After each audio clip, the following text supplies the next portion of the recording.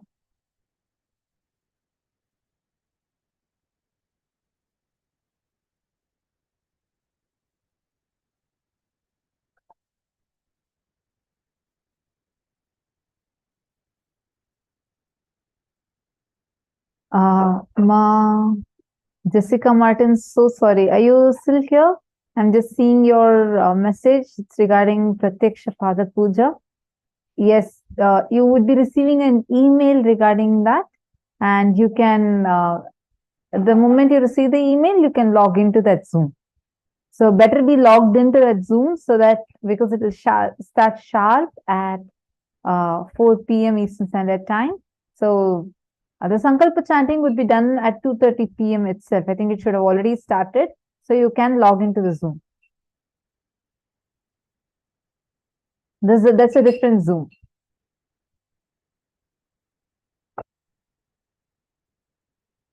Okay, come on. Each of you quickly check with your partners and kindly let us know who all have manifested.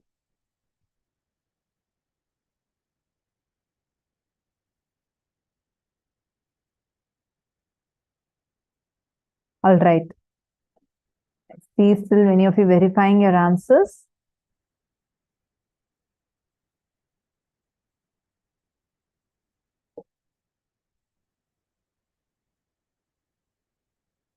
In male side, I request all of you to please do have your partners and do the power manifestation properly.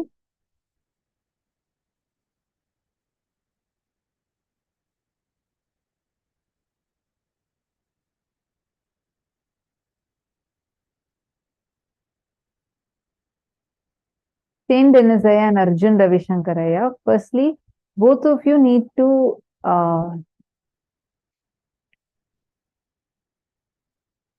sit intensely, connect with Swamiji. You will be able to see much clearly. I remember once I was talking to one of my friends, and that time he was just starting with the power of seeing through third eye with our eyes closed. That was only power, and the whole Gurukula was only practicing that. And I was on a phone call with my friend from outside, and I was just talking to her. All of a sudden, I could very clearly see where she was. Like, it was like as if I'm like seeing her in real time, like not just in like a 1D or 2D. Could actually see it in 3D.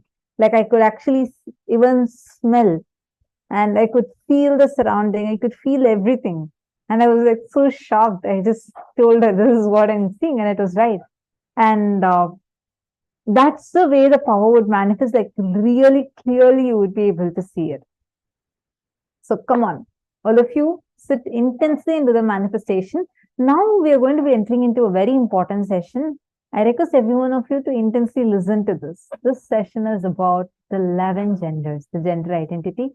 And Swamiji is going to be revealing to us about that.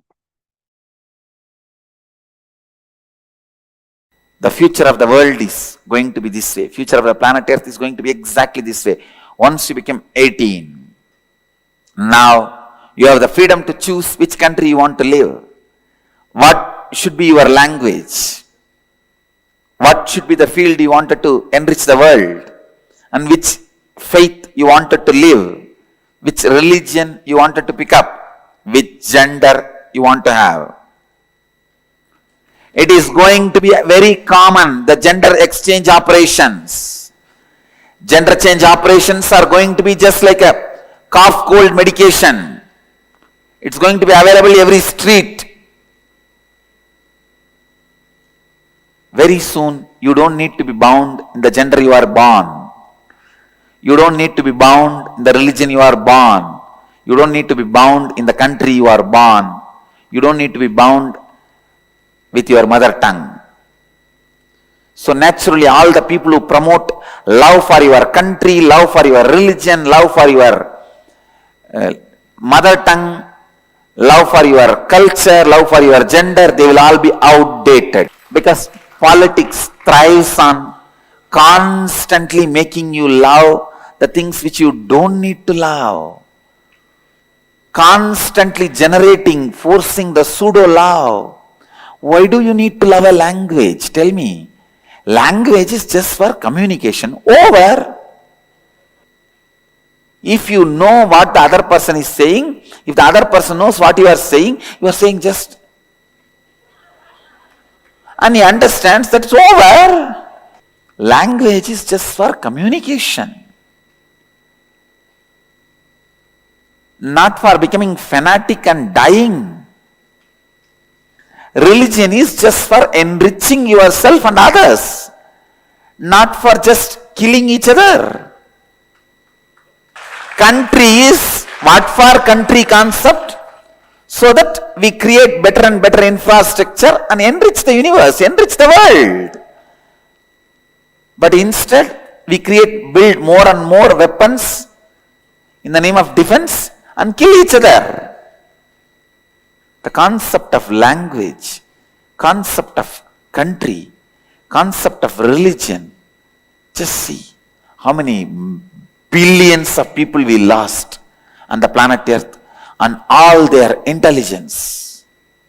There are some religions, even while you are alive, they kill your intelligence.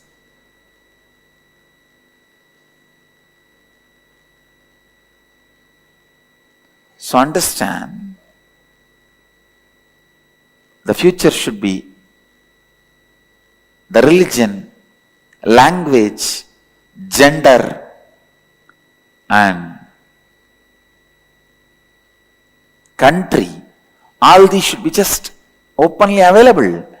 We are not born to live in one corner of the world. We are citizens of the planet Earth. This can happen only by Vedic tradition. I tell you, only by Vedic tradition, which has a strength to stand any scrutiny. And not only that, even though it accepts all traditions, even if you don't accept Vedic tradition accepts you.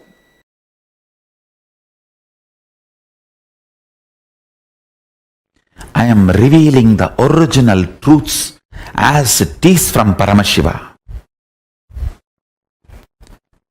One by one, understand first thing, there are 11 genders. Second thing, you just need completion, whatever way you are, below 21. So decide not to allow anybody to explore you and do not explore other bodies till 21. Even if you have explored earlier, decide to go for intense completions. All the cognitions inspired you to explore other body or allow others to explore your body, and After exploring physical relationship, the kind of the cognitions, emotions, mood swings you are going through, pen down all of that, effects and side effects and after effects of you exploring the another body or another person exploring your body. Go through the whole thing and completely. Go for completion. In Arunachala, in Tiruvannamala, we have a beautiful deity of Paramashiva as Ardhanareeshwara.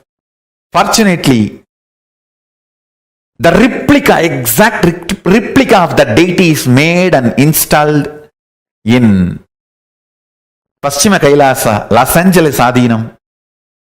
I want regular worship to happen for that Ardhanareeshwara deity in Paschima Kailasa. If you are in US, don't miss. Go to Paschima Kailasa to have darshan of that deity. It is done as a replica of original Ardhanareeshwara deity in Tiruvannamalai in Arunachala, who is a symbol of completion of all the gender crisis, gender problems and gender identity problems and gender crisis and everything.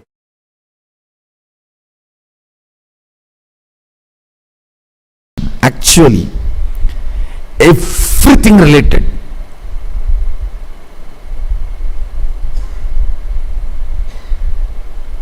Whether problems or difficulties, understandings related to sexuality can be solved just by this one understanding of 11 genders. The moment you identify your gender, problem is solved.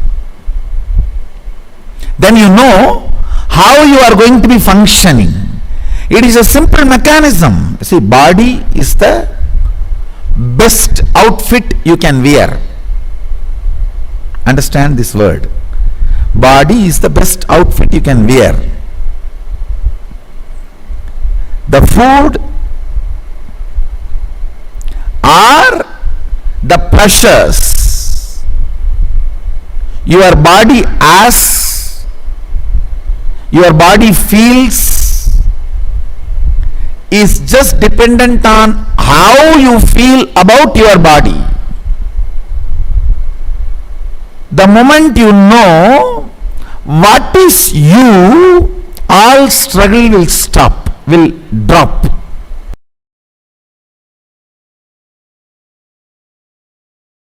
Whenever your physiology is pressured, if your psychology feels calm, it is integrity.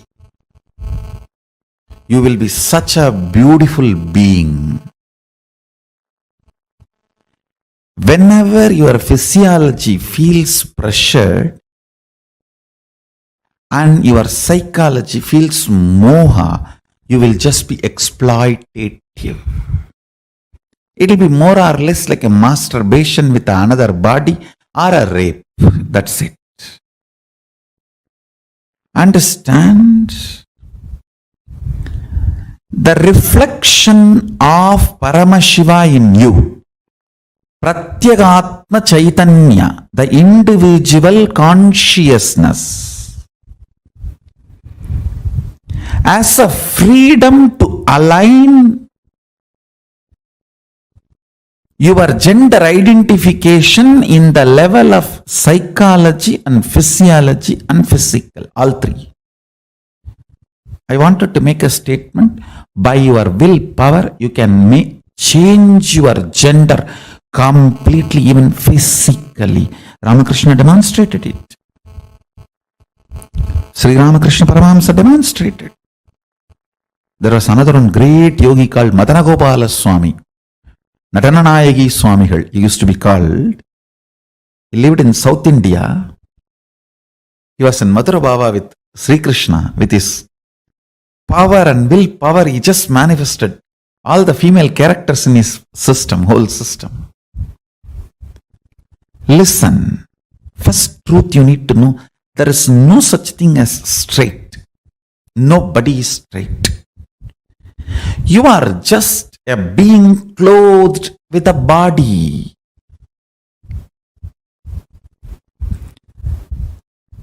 sexual attraction has nothing to do with the gender of the opposite person.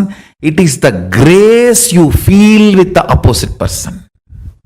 Beautifully Upanishad says, you love your husband or wife not because he is male or female, or husband or wife, he is or she is reflection of your integrity with your identity. Understand? Attraction is due to the grace the other body radiates. Grace is always directly the quantity of the integrity that person's physical, physiological, psychological, conscious identity enjoys. Understand? The more their gender identification is integrated, more grace they will manifest. They will radiate. Grace is all about you being completely comfortable with your physical, physiological, psychological, conscious identity called Aham Pratyagatma Chaitanyam, and all attraction is towards the grace, not towards any gender, not towards any person. Please understand. Break from this mediocre idea of gender dowholing. Feel completely relieved if you are confused about your gender identity. Understand, if you are confused about gender identity, feel good about it. You are above the mediocre people. Mediocre people have decided to have false belief due to their fear of society. It is the fear of society. You deny your confusion or the identity crisis and just accept something society says and go on torture yourself for your whole life to believe what society has labeled it on you. Understand? I want you to understand first what real identity you are enjoying. What is your real gender identity? I tell you. If you integrate your gender identity, whether you are a sannyasi or a grihastha or a womanizer, you will be such graceful being. You will be such graceful being. I have seen the most graceful sannyasi and the most graceful womanizers. I have seen both. And sometimes I used to wonder how both of them radiate such grace. I realized it is not about the action. It is about the integrity and identity you feel in physical, physiological, psychological and conscious level. Most graceful celibate I have seen is Yogi Ram Surat Kumar. He is absolute brahmachari, but such grace. And the most graceful grihastha I have seen, Raghupati Yogi. He had 14 kids, but his grace is, I'll say, equivalent to Ram Surat Kumar. The most graceful women I have seen, Kuppammal, my guru. She lived with only one husband and 4 kids. All 4, such graceful beings, because the grace comes from inside completion. It is nothing to do with external action.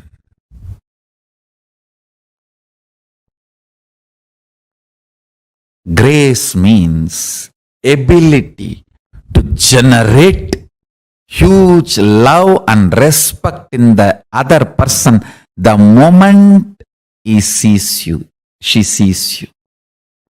Just by sight, if you are able to instigate, invoke tremendous love and respect. That is called grace. Beautifully, Valmiki describes when Sita entered the court, the whole court stood up, including Janaka. Understand? Janaka is father. He says the grace she was carrying was such, all the rishis, munis, and the people who came for Swayamvaram, who were supposed to get married to her, or who came with a lust to marry her, all of them forgot their identity for a few seconds and just stood up.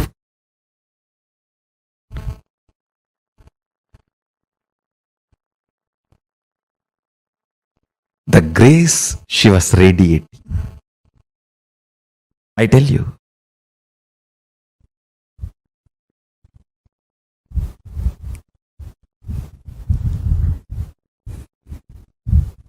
I wanted to get into the details. All the mood swing, women suffer and feeling exploited, women feel, is just because their three layers are not integrated. Physical, physiological, psychological does not feel the same gender identity. There is a mismatch. There is a confusion. That is why women feel disgraced every time they enter into a sexual act and come out.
What Swamiji revealed is something too important. Because if we just understand this one truth, all the suffocation that society has added into us with the so-called definition of gender, we will be liberated from all those cognitions carried in us. What Swamiji revealed right now was an amazing truth. Like, I'll always feel like this is like $1 billion science. Even billions of dollars can't give you that. See, always today, if a child, young child, by what 10 or 12 itself, they start going on social media nowadays. And the definition of gender beauty that they learn, it is so sad, disheartening to see people spend millions of dollars to get plastic surgeries to look a certain way.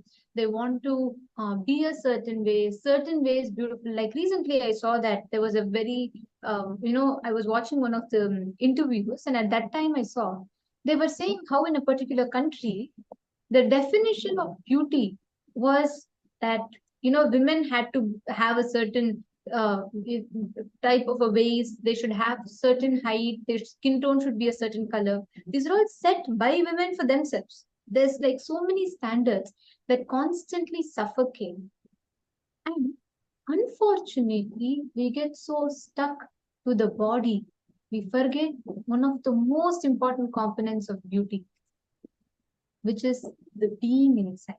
If you're inside you, your inner space is complete, you're able to flow freely, that is grace. When you are clear, complete from within, right? When you are clear with your inner space, when there is no physiological, psychological, neurological ups and downs in you, you are completely liberated. If any of you have any questions, yes, you can always post. See, most of the times in society, we are all stuck with a limited idea of gender. The moment we talk about gender, we have a certain idea that this is what is a male gender, this is what is a female gender. You have to be a certain way, you have to behave a certain way. All of these, it's not just like one particular group has said. As society, this is the way all of us has said amongst us. And we constantly carry these definitions of gender inside of us with so much suffocation. The way we carry, the ideas that we carry, all of it is filled with so much of suffocation that the moment you feel you get into a relationship and you feel it is not fitting your frame, you feel exploited. That is the reason today so much of divorce rates is increasing. Why? Divorce rates are increasing because there is a certain standard that is set. You see, well, this is what is, ideal marriage, couple goals, all of these we see. And we pick up those wrong ideas. I will not say right or wrong, we pick up those ideas, no problem. But we try to superimpose that idea on the other person. We want the person to be that way. We want the other person, our couple, our spouse to be that way. What starts happening? When they don't fit into that frame, fight starts. That's why Swamiji tells a very, very important truth. Whenever you realize, whenever you understand that you are complete from within, there is no other half that is from outside which needs to fulfill you, you will catch the whole thought thread and you will just have a breakthrough. All the ideas that we carry, Swamiji revealed, the gender is the 4 levels of identification put together. Physically, what you identify yourself with, physiologically, how you identify yourself, psychologically, how you identify yourself, and consciously, what is your will about your gender. Ma Xianying Zhao is asking, may I ask a question about the roles of street girls, okay, in society from a satisfactory perspective? How should we view and understand it? See, Ma, what we are discussing is different from that. See, please understand, whatever profession you might do, Swamiji was telling, right? Whether you are a sannyasi or you are a womanizer, And it is not, see, it's not about a particular group of people. What we're talking about is all of us, all human beings. Every one of us are having a certain suffocation, suppression inside us. Right after you are born, society teaches you, okay, you're a girl, you have to be this way, this way, this way. You're a boy, you have to be this way, this way. And imagine nowadays it's even more unfortunate. By the time the kid is 10 or 9 or 10 years, they start learning the concepts about romance from outside. They watch movies, they watch TikTok trends, they watch YouTube videos. So they start picking up, oh, this is how a boyfriend should be, this is what is relationship.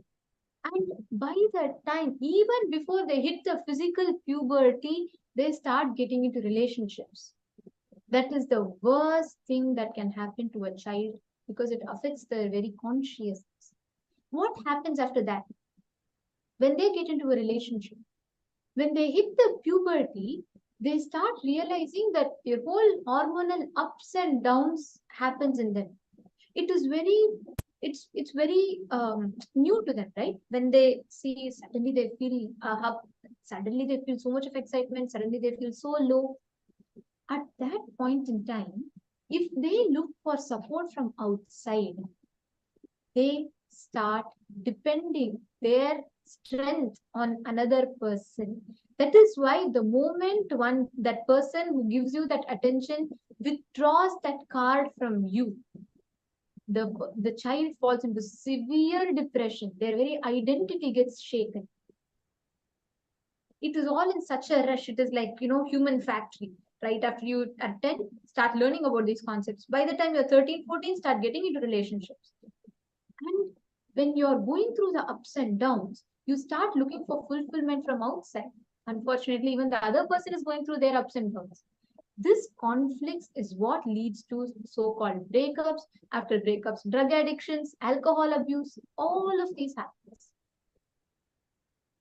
This is the cycle. Unfortunately, end of the day, the child will feel exploited from outside.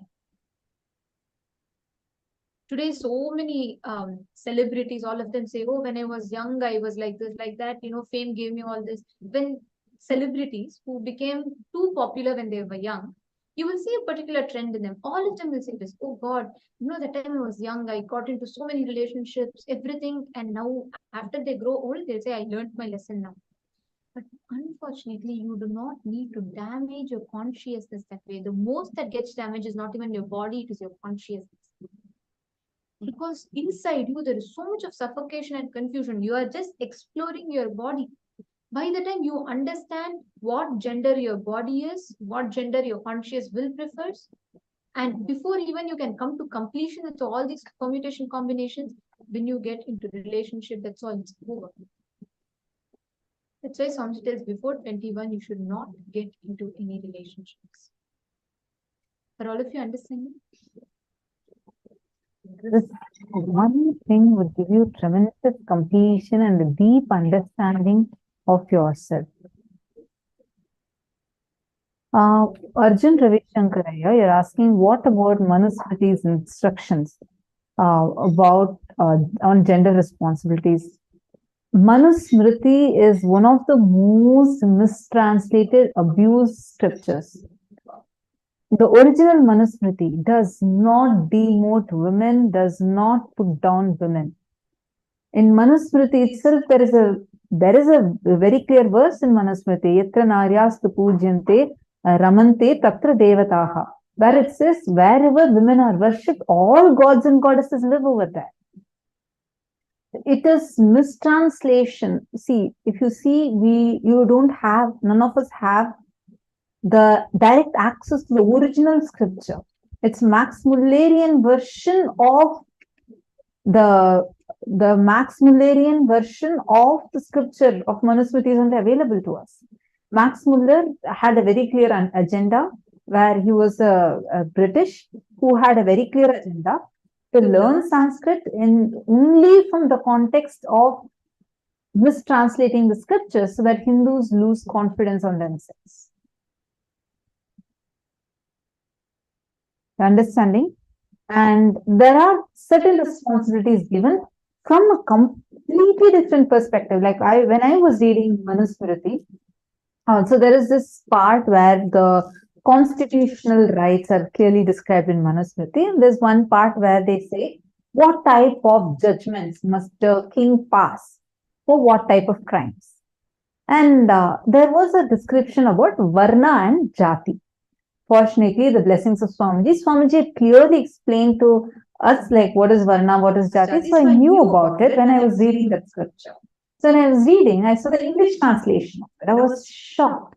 Varna was mistranslated as color. Varna in Sanskrit has various different meanings. One of the meanings is a Varna system, where based on the consciousness you carry and the responsibility you take in the society, you are given certain role. Here it is translated as color-based racial discrimination. I was like, God, that concept never existed in Hinduism. I realized like what kind of a thing they are forcing on us, claiming falsely that it is Manusmriti. It is not. See, and there are many. Sorry, just to add to that, with so many, we do not have, unless we have a guru, an enlightened master who knows the whole thing about the scripture, who can give you the exact revelation as it is. We cannot arrive at any conclusion, because who knows, today all translations we have are from where? From Britishers who came and who studied the Sanskrit just to translate it with their thought currents. Understand, Swamiji tells that's the thing. Whosever books you read it from the author's thought currents. That is why our Vedas and Upanishads, all of them are apaurishya. They do not have an author. See, one important thing is Manusmriti is so like an abused scripture, literally. Where, see, how the same person, Manusmriti, where he very clearly dictates, very clearly saying that Yatra Naryastu Pujyante Ramante Tatra Devataha, means wherever women are worshipped, in those places, all the gods and goddesses exist. Wherever women are not worshipped, gods do not exist over there. In this level, when he has revealed, do you think really that he would put some policies and regulations abusing women and taking women's rights away? No. Lot of these things were added things further, later, and not from the original scripture itself. The original scripture is like, for example, if you see Sushruta Samhita, you would have definitely been aware of Sushruta Samhita, which we proudly say that how Sushruta and Charaka, they were all greatest surgeons of history, and like he was a father of plastic surgery. But where would you find his scripture? Do you know something really shocking? We don't even have access to the original scripture. The original scripture, Sushruta Samhita, is sitting in Wellcome Library in UK. We don't have access to that. If you want to access it, it can only a translation of it will be provided by that library's agents. This is a sad state of us. We need to understand that most of the scriptures, everything that we have is completely based on the thought currents of the author. And talking about the question that you had asked, Aya, I just wanted to add to that. There, of course, are certain responsibilities ordained to every gender. It is given not just in Manusmriti, even Parashara Smriti, all of these different rishis, Patanjali Yoga Sutras, each of them describes the different aspects. What a gender should do, what a particular person should do for enlightenment as an option, as a path. But the fundamental idea about gender in Hinduism is gender is a clothing on the body, and body itself is a clothing on the being. So you are not the body, and of course you're not the gender. You are beyond. That is why in Ashtavakra Gita, Rishi Ashtavakra, just an 8-year-old boy he goes to Rishi Janaka, the great king, father of Devi Sita, and he tells, when the whole court laughs at him seeing his deformed body, he laughs back even louder than all of them. Then everyone is shocked and they're asking, why, what happened? Then he says, I feel so bad for you all. You're all stuck looking at just this body. You can't even recognize the consciousness within me, how it is. You can't even see the effulgence of my consciousness. That was a kind of conversations that our rishis had. And after that, Ashtavakra delivers the whole Ashtavakra Gita to Janaka. That is our fundamental thought currents in Hinduism is so beautiful. You are not limited. Krishna declares in Bhagavad Gita, right? Who you are is that being. Nainam chindanti shastrani, nainam dahati pavakaha. Neither it can be slain by sword, it cannot be wet by the water, it can't be dried by the wind, it can't be burnt by the fire. All the thought currents given in our Shastras about who we are is not that you are the body, it is the consciousness in you that is empowered. That is what is important.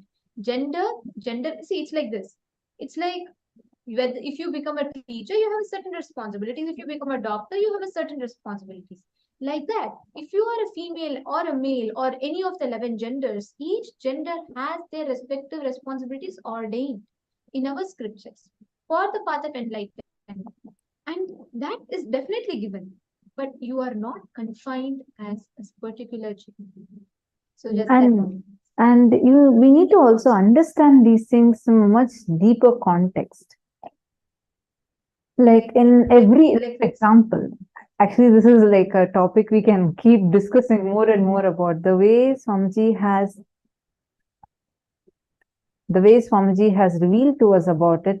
Like we keep finding more and more of the, sorry, just a moment, are all of you able to hear me?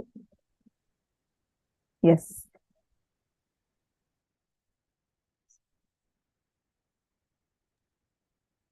Yes.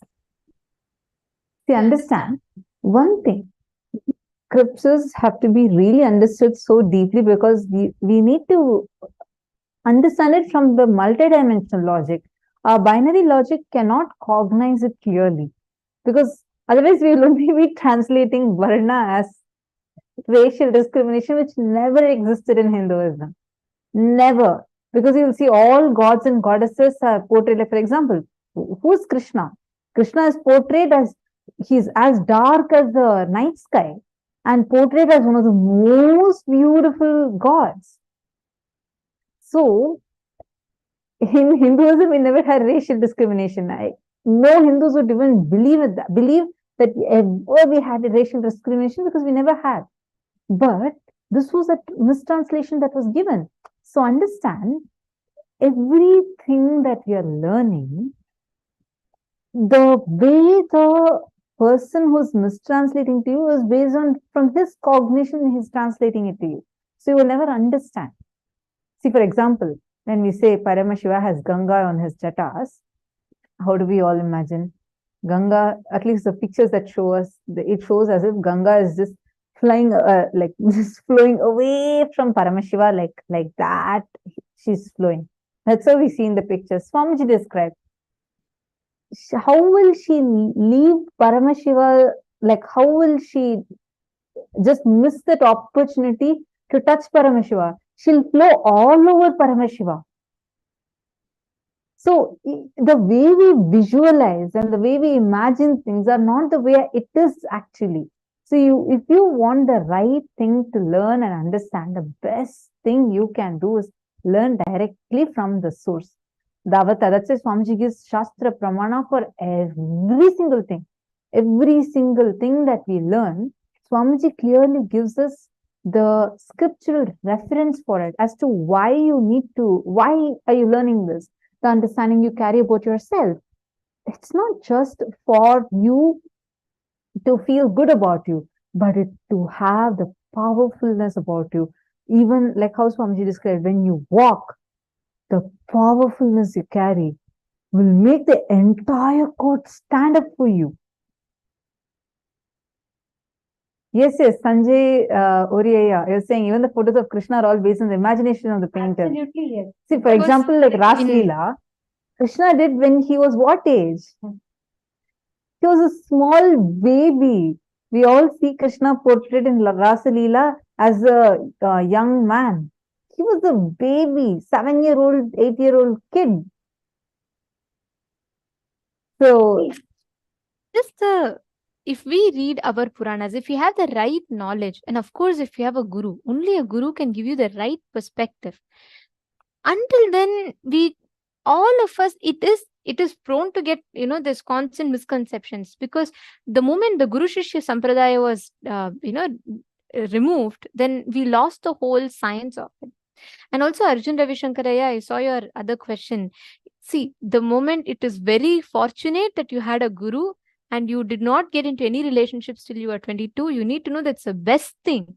Swamiji, the way Swamiji brings us all up in Gurukul, at the age of 21, after completing 21 fully, Swamiji will give a choice. Do you want to continue the Grahastha life or do you want to take sannyas?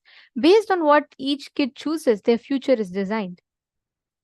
See, that gives us so much of completion, because by the time you're 21, you're stable and settled. You know what your ups and downs are, you know about yourself, and you're ready to face the world. That is what is important, and that is what the completion with gender identification gives us. Now, all of us are going to be doing this exact same process. We are going to be understanding about what is gender identification.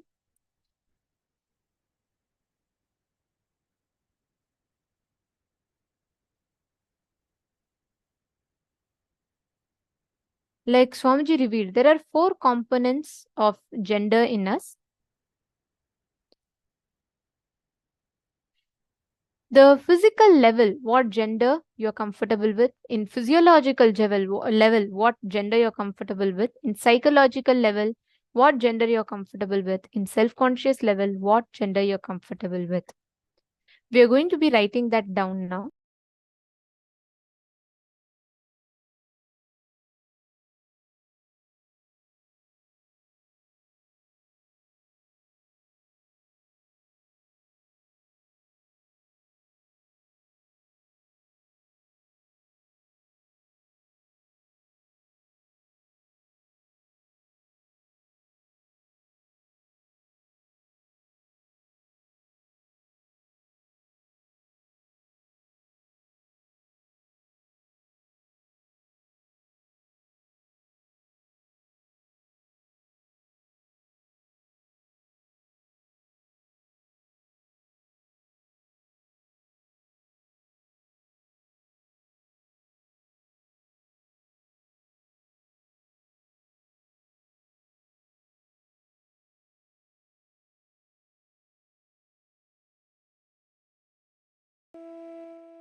listen to this very carefully. We are going to do a very important exercise. This is going to be a 2-step exercise. We are going to be first understanding about the gender identity that you carry. Make a list of all your cognitions in each of the 4 levels. How do you cognize you? What are your ideas, the judgment that you have about one? your physical body. Don't try to conclude you're this gender, that gender. Whatever cognitions you have, you feel that you're a male, you feel that you're a female, you can write that.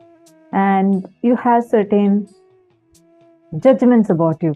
Like, for example, oh, my body is not really looking very feminine. I'm just giving an example. So if you have that as a cognition, write that. Or you feel that you look very pretty, write that. The cognitions you carry about one, in your physical body. Second, in your physiology. Physiology means how do you feel about you physiologically, like your voice, or the kind of feeling that you carry inside you about you, your hormones, your the attraction that you feel, whether with your gender or your opposite gender. All these things comes under physiology. Physical body means your physical structure. Second, physiology, more like your voice and how you feel about you, how you cognize you, and how you are attracted to either your gender or your opposite gender. Third is your psychology. Psychology means certain cognitions. Like, for example, oh, I'm a girl, I'm very weak, or I'm a boy, I can't show my emotions out. Like this, what are the cognitions and conclusions you're carrying in your psychology? Fourth, conscious will, deep inside of you. Out of your conscious will, what are the parts of you that you have suppressed inside of you? For example, deeply you want to express yourself dancing, but you feel that you are a boy, so you can't express yourself. You're a male, so you feel that you should not be expressive. So that part you have suppressed inside of you. And out of your conscious will, how powerful do you want to be? What is the cognition exactly you carry? All of these comes under your conscious will. You're going to write that first. Second, depend on all your ideas you received from society about sex and sexuality, both the ideas about expression and suppression of it. Start from your childhood and just write all of these cognitions that you're carrying inside. Are all of us understanding? Spend a few minutes, please sit and write this down.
Nithyananda, hope all of you were able to write it.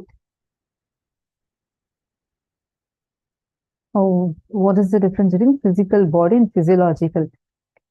See, physical body means your physical structure.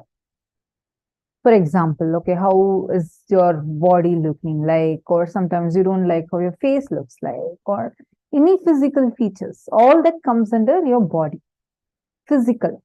Physiological is like your voice, where it is there, but it is not like a gross visible thing for you, or how the effect of your hormones upon you, or the attraction that you have, whether towards your own gender or the opposite gender, both internal and external. Both of these will come under physiology. Clear, Aya? So I just noticed your question. Anyone else has this doubt? Okay, Xiang and Zhao was asking, dear teacher, may I ask a question about the rules? Oh, okay. I think that was answered already. Any other question? If any of you have asked, please let us know. If any of you have any questions, please post it here. Just post it clearly as question and put it here. So understand, first all of you have finished the steps, because we are going to be moving to the next one. Now listen carefully. This part that we are going to write is also very, very, very important part. We're now going to be writing the next level exercise.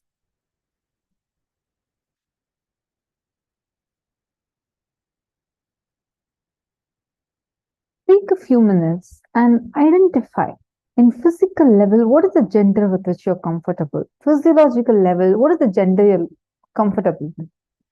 In psychological level, what is the identity you're comfortable with? In self-conscious level, what is the gender with which you are comfortable? Take a few minutes and explore. Now, decide to go for intense completion. All the combinations which inspired you, which made you to explore the other person's body or allow other persons to explore your body. And after exploring the physical relationship, please write what happened before the age of 21. If you have any situations before the age of 21, please sit and write that. And after exploring the physical relationship, the kind of cognitions and emotions, mood swings you are going through, all the effects, side effects, after effects of you exploring the other person's body or another person exploring your body, go through the whole thing and complete. Please sit and first write down what is the kind of impact that had upon you and the effects, side effects, after effects of it. Please take a few minutes and please sit and pen them down in detail. Please do not post it anywhere. This is for you. Kindly spend a few minutes, decide to go for intense completion and write it down clearly. Are all of us understanding? Great. Let's start this step now. Please start writing down now.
Yes, now, as all of us are doing this exercise, let us enter into the next session where Swamiji reveals to us about diagnosing our gender. What gender are we really? How do we diagnose gender inside us? Let us now listen to a very beautiful revelation from Swamiji on diagnosing the gender.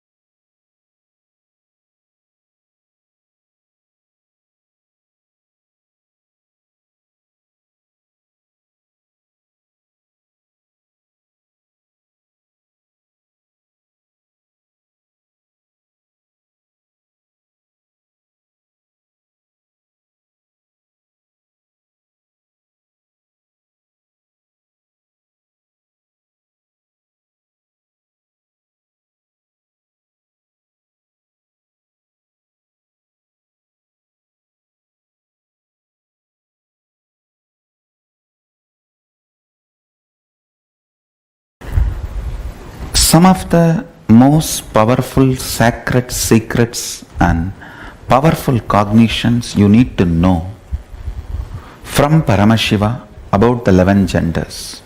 1. Gender is the totality of your identification with physical body, psychological layer, physiological existence, and your will about you. Listen. Your physical existence, your physiological existence, your psychological existence, and your identification, aham, will. In all 4 levels, how you feel, the totality of all these 4 put together is your gender. And unfortunately, society does not have this elaborate true understanding because this knowledge was kept with elite. Society has only the very rough middle class mentality, mediocre understanding of 2 gender. And now they are coming up slowly only to the level of 3rd gender. But actually 11 genders exist. The various permutation combinations of your gender identification in the physical level, physiological level, psychological level, and will, aham, the individual conscious level. So understand, when Hinduism, Vedas and Agamas asks you to be a celibate till the age of 21, the purpose is for you to realize in physical level what is the gender with which you feel comfortable. In psychological level, what is the gender with which you are comfortable. In physiological level, what is the gender identity with which you are comfortable. And your conscious, self-conscious level, what is the gender with which you are comfortable. Exploring it, understand, one of the biggest problem is till 21, if you allow somebody to explore you, or if you explore somebody, you collapse into the wrong identification due to powerless cognitions, and you build a wrong gender identity. Understand? Whether you feel oversexed or undersexed, womanizer or suppressed, any powerlessness or complication in the level of sex and sexual fulfillment or sexual desires, sexual guilt, and any problem you go through with the sex fundamentally starts with gender identification. I tell you, When your gender is properly identified, all the sexual problems just melt down. 3,000 problems sexologists have created can just melt down if you just diagnose your gender. That's all, nothing else. Please understand, multiple disorders related to eating can be cured completely. Multiple disorders related to drug addictions can be cured completely just by gender identification. Do not, first thing, just say no to society and society labeling you in any gender.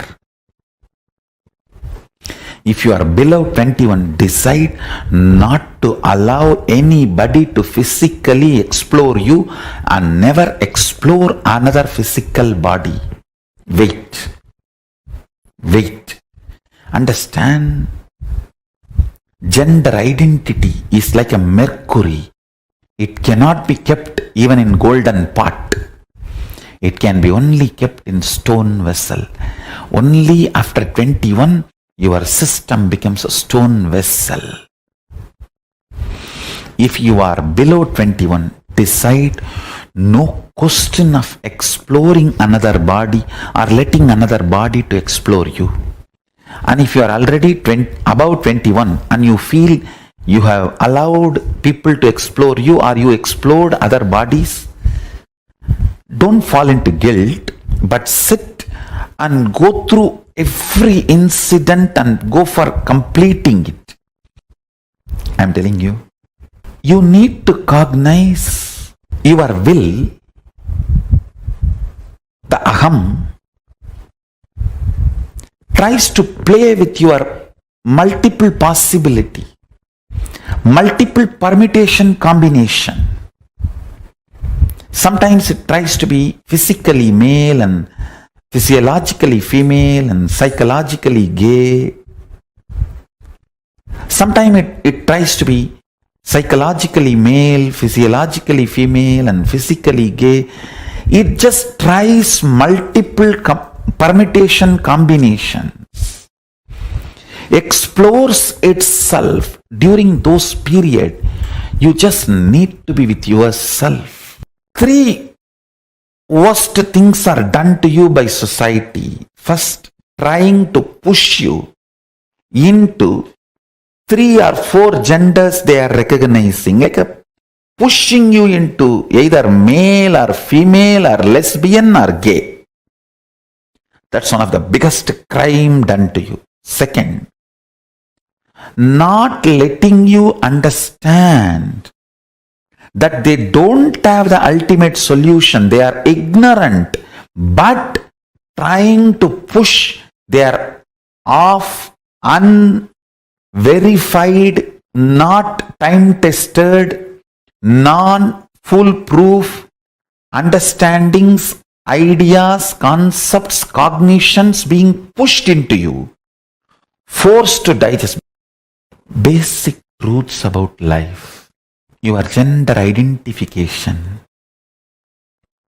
your will, when it is trying, doing all the trial and error of the gender identification, it should be given freedom to be celibate. Understand?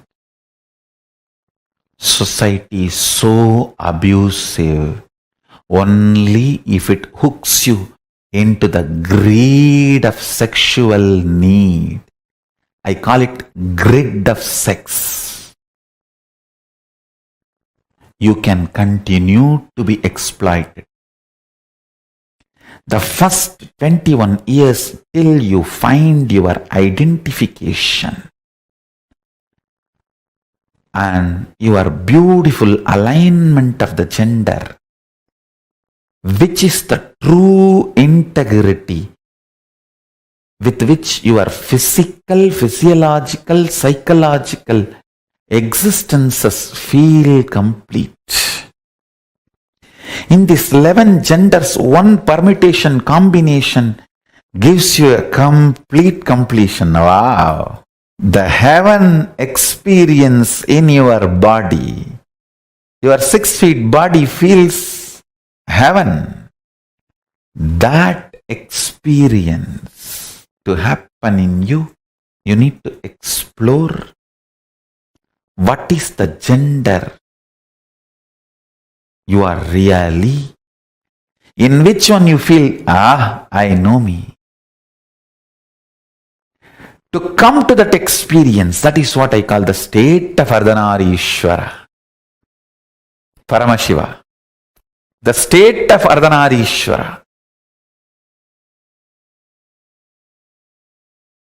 Listen.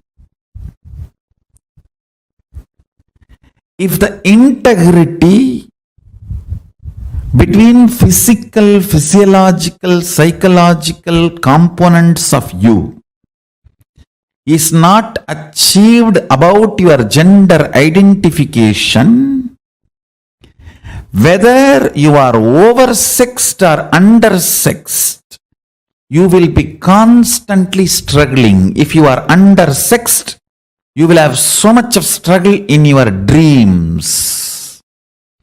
If you are oversexed, you will have so much of trouble in your psychology space. Understand? Whether you are aggressive or passive, if your psychology is also prepared and integrated to physiology and physical component, along with hormonal pressure, you will build tremendous love and responsibility, care for the other person. End of the act will not be falling down, it will be falling into the intimacy. Every level, your gender identification matters. Understand? Whether you are a womanizer or nymphomaniac, it doesn't matter. Whether you are a sannyasi or sannyasini, it doesn't matter. What matters is, do you feel inside your body, your integrity, your physical, physiological, psychological components, do they feel integrated about your gender identification? Understand? Your physical identification, that needs just a simple medical examination, nothing else. Physical examination, nothing else. But physiological identification, you need to look in. Whenever you feel excited, are you more in kama or moha? Understand, both of them are different. In kama, you just want to manifest the reality of you and the other person or persons involved in your life. In moha, you just want to exploit everyone for your pleasure. There are two different things.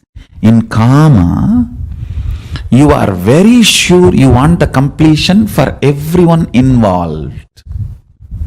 In moha, it is all about you feeling complete. I should not even use the word complete. You feeling relieved. Listen carefully. Whenever your physiology is pressured, if your psychology feels kama, it is integrity. You will be such a beautiful being. Whenever your physiology feels pressured, and your psychology feels moha, you will just be exploitative. It will be more or less like a masturbation with another body or a rape. That's it. Understand? The reflection of Paramashiva in you, Pratyagatma Chaitanya, the individual consciousness, as a freedom to align your gender identification in the level of psychology and physiology and physical, all three. I wanted to make a statement. By your willpower, you can change your gender completely, even physically. All you need is aligning. And when I say aligning, I don't want to say in physical, physiological, psychological, you need to feel the same gender identity. No. You just need to identify what you feel. That's all. If you identify, you will know why you are feeling what you are feeling, why you are behaving the way you are behaving. Understand? Realizing blind spot is curing blind spot. Nothing else. Realizing why you are behaving the way you are behaving, why you are doing the way you are doing, why you are saying what you are saying, liberates you. If you integrate your gender identity, whether you are a sannyasi or a grihastha or a womanizer, you will be such graceful being. You will be such graceful being. I have seen the most graceful sannyasi and the most graceful womanizers. I have seen both. And sometimes I used to wonder how both of them radiate such grace. I realized it is not about the action. It is about the integrity and identity you feel in physical, physiological, psychological and conscious level. Most graceful celibate I have seen is Yogi Ram Surat Kumar. He is absolute brahmachari, but such grace. And the most graceful grihastha I have seen, Raghupati Yogi. He had 14 kids, but his grace is, I will say, equivalent to Ram Surat Kumar. Grace means ability to generate huge love and respect in the other person the moment he sees you, she sees you. Just by sight, if you are able to instigate, invoke tremendous love and respect, that is called grace. Beautifully, Valmiki describes when Sita entered the court, the whole court stood up, including Janaka. Understand? Janaka is father. He says the grace she was carrying was such, all the rishis, munis, and the people who came for Swayamvaram, who were supposed to get married to her, or who came with a lust to marry her, all of them forgot their identity for a few seconds and just stood up.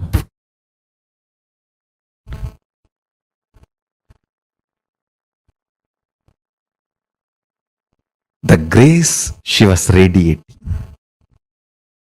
I tell you.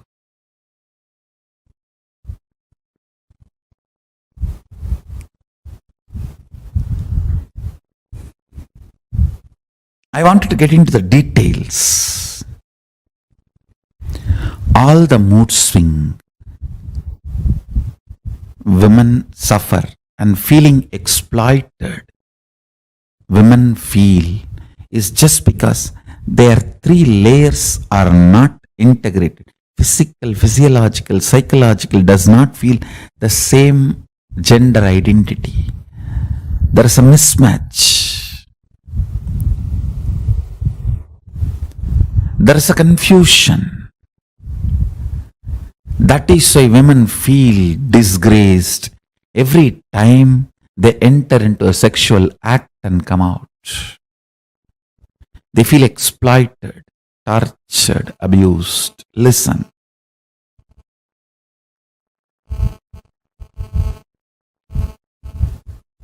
All you need is aligning. And when I say aligning, I don't want to say in physical, physiological, psychological, you need to feel the same gender identity. No. You just need to identify what you feel. That's all. If you identify, you will know why you are feeling what you are feeling, why you are behaving the way you are behaving. Understand? Realizing blind spot is curing blind spot. Nothing else. Realizing why you are behaving the way you are behaving, why you are doing the way you are doing, why you are saying what you are saying,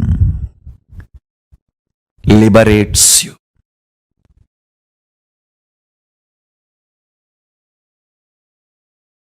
See, when the Kundalini, your Kundalini is awakened, fundamentally, first thing will happen is your identity about you for the purpose for which you took the body will become clear to you.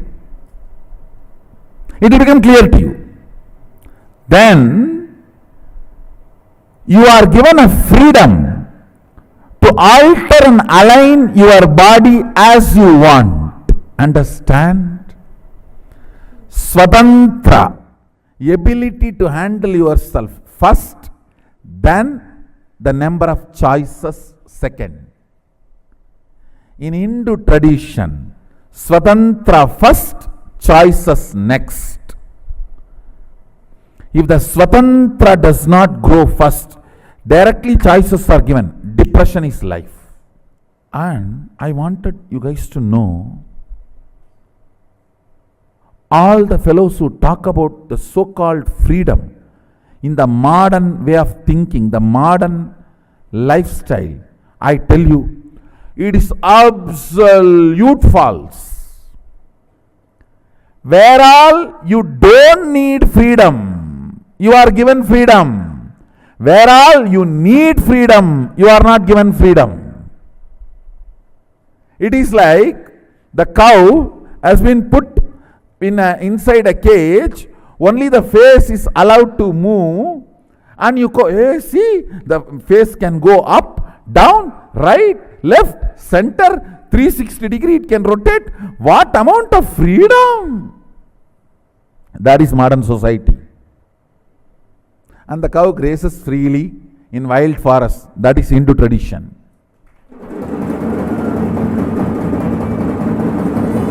And that cow is given the intelligence what to eat and what not to eat, and even if it eats poison, it will not get into its system. Please understand,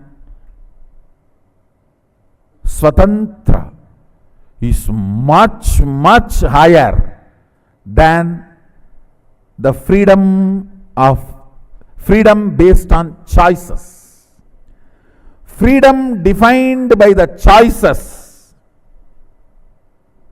Freedom defined as choices is too low than the Swatantra defined by the Hindu tradition. Recently, I was conducting sessions for a group of people on Brahmacharya. You will be surprised.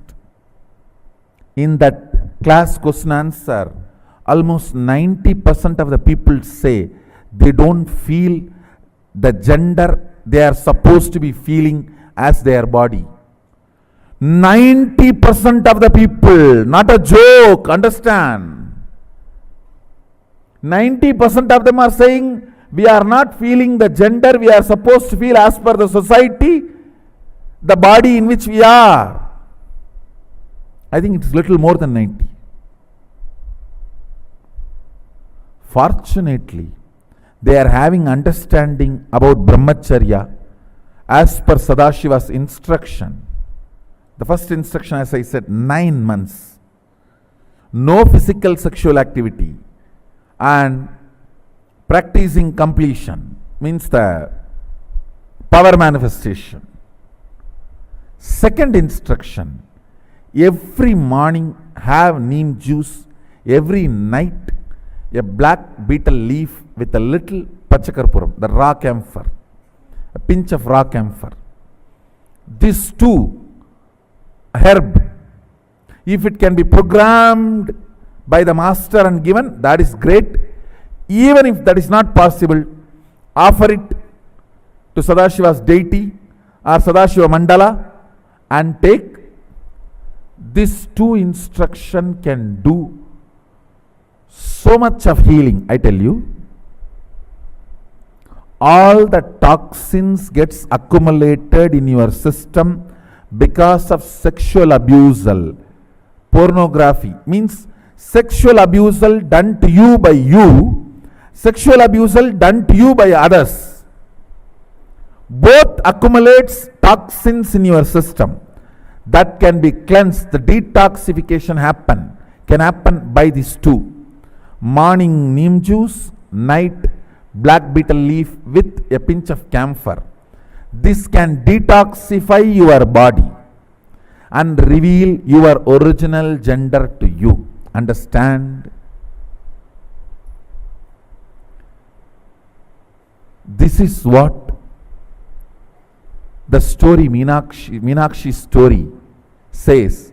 When she saw Sadashiva, the third thus disappeared and she realized her original gender. She realized her original gender, her original identity. Till we get that, we will not know who we are. When she had the darshan of Sadashiva, the third breast disappeared and she realized her original gender. Understand? These two instructions can bring tremendous healing and realization of your original gender. Can happen in you. That can solve almost 90% of your problems.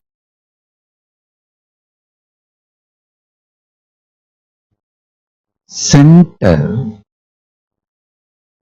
your gender identity on consciousness rather than your body or mind, then you will understand the science of engaging with life and relationships without getting into sexual act.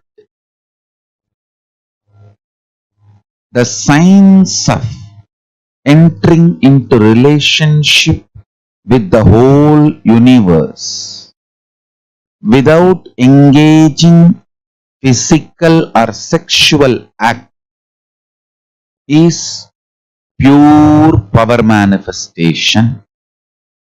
Listen. Listen. I'll repeat.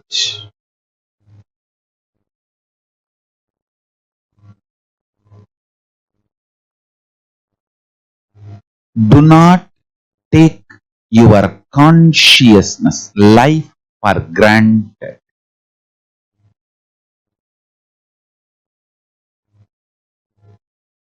Center your consciousness on Paramashiva. Center even your gender identity Understand? The science I am teaching you now is the most powerful, beautiful power manifestation science. Center even your gender identity on consciousness instead of your body. Listen, when you look in, even before you remember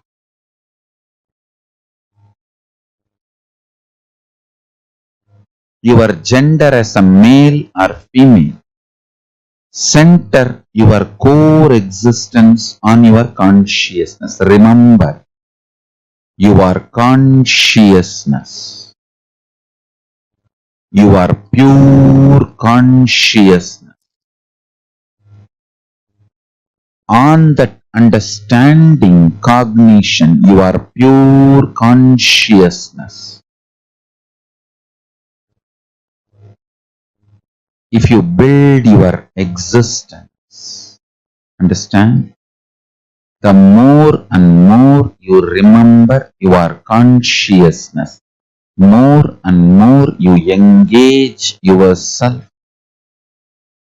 with the understanding your consciousness, more and more the nectar based chemicals and hormones will happen in your system. Listen.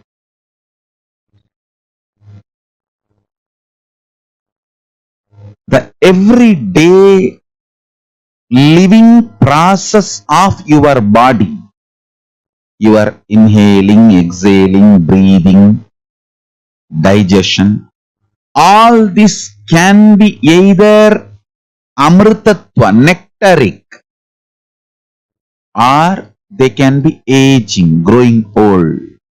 Listen carefully.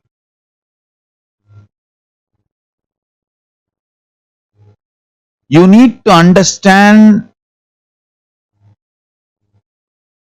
the functioning of your body is centered on the ideas you cherish about you. The more you cherish you are based on your body, the more you will engage with gender identities. Then that leads to more and more of bondages, needs, greeds, fears. More and more you center yourself as consciousness, more and more your taste for life gets mature. Understand, when you start remembering your consciousness more and more,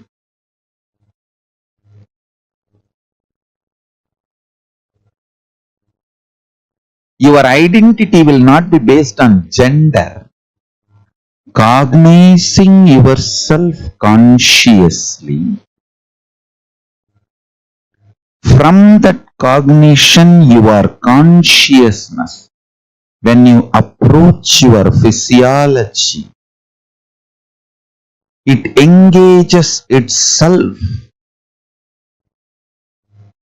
in the space of Paramashiva, means immortality, nectar, amritatva, all the life processes like a breathing, inhaling, exhaling, eating, digestion, all engagement with life, whatever your body goes through, everything starts happening towards immortality, being filled with amrita, nectar. Understand? When you remember your consciousness, even your gender identity is built such a way you do not seek to engage with a sexual relationship with every being you see or everything you see. Please understand, gender identity built based on consciousness knows how to engage with every person and everything without sexual relationship, sexual activity, but able to engage. That is what I call power manifestation. Listen.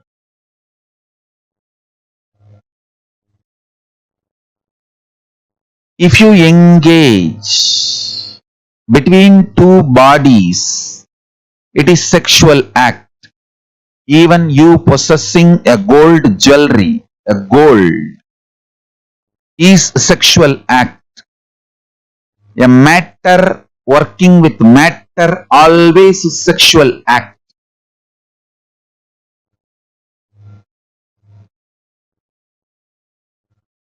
When you establish yourself as consciousness and being conscious, you build your identity and engage with life. Everything becomes power manifestation. I'll tell you, signs of having relationship with the whole universe without engaging into sexual act is power manifestation.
What Swamiji revealed in this video is one of the most important truths. Because if we just understand this, if we just catch this one truth, right, the way we will see gender, our gender identification, everything will completely change. How was this? For how many of you this was like completely mind blowing? Can I request each of you to share?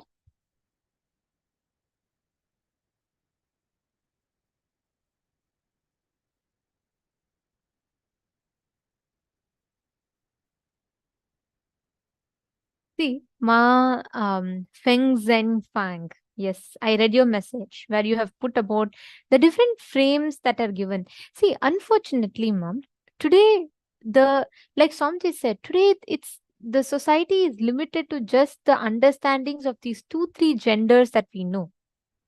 Even the so-called the most liberal people or the people who are really progressive are only at the third or fourth gender.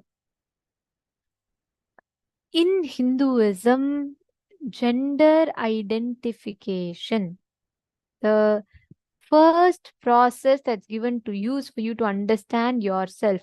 What in each level, in your physical level, what gender are you identifying yourself with? In the physiological level, what gender are you identifying yourself with? In your psychological level, what gender are you comfortable with? In your conscious will, what gender are you willing to be? Now, it is very, very important that we analyze these 4 sections correctly. Like Swamiji said, without this, any physical relationship you get into, it is only exploiting your body or another person's body. Please understand, the whole Hinduism, it is so beautiful. Like the way we are taught about gender, the way we are taught, the understandings that we have about gender, all of this is so profound that we all simply, just if we follow these powerful cognitions, we will simply get the whole awakening of this knowledge. There's a very beautiful thing Swamiji tells. Vatsyayana. Actually, Vatsyayana is the one who wrote the Kama Sutras. The whole sacred scripture on this whole Kama Sutra is all about how you can experience fulfillment. It's all about physical relationships and sex. This whole book was written by a sannyasi, Vatsyayana, and he gives it to his mother. It's a very beautiful story. He leaves his house to go get enlightened, and he goes and he does tapas for so many years, and he comes back, he meditates, he experiences enlightenment, and he comes back. So when he comes back, his mother asks, "Are you really enlightened?" He says, "Yes, test me if you can." So his mother says, "All right, an enlightened being will know everything. So I'm going to ask you about a subject it is impossible that you will know." She says, "Tell me about sex and physical relationship." In response to that question, he gives the whole Kama Sutra, which is a sannyasi who has never had any physical relationship. He delivers what it is, what is an ideal relationship should be like. Understand, Hinduism is so rich in our knowledge, and whatever we do, there is so much of reverence that we have because the science that we have is so profound. Understand, as long as you try to get that fulfillment from outside, that's what we all do in relationships, right? Oh, let me get the name, I am beautiful, let me feel secured around someone. That very concept that we bring in puts us into an extreme limitation.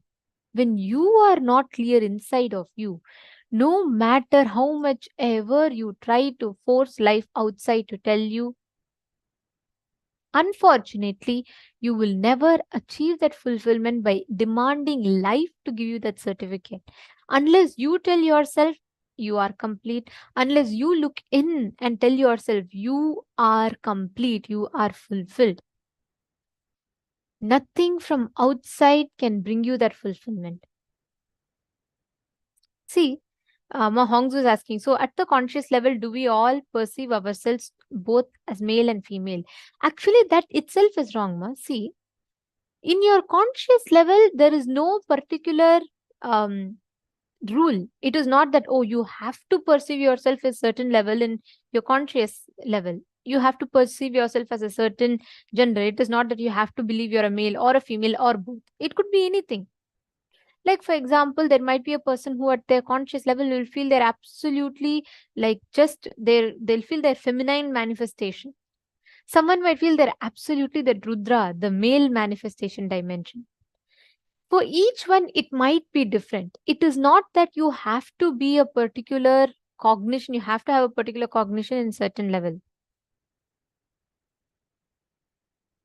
Yes, Ma Alexander Kaspik, the one that Swamiji told for eating in the night, is having the black beetle leaf. It is not the normal green beetle leaf.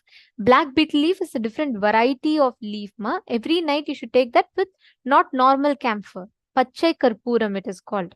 It's a very organic, different type of a camphor.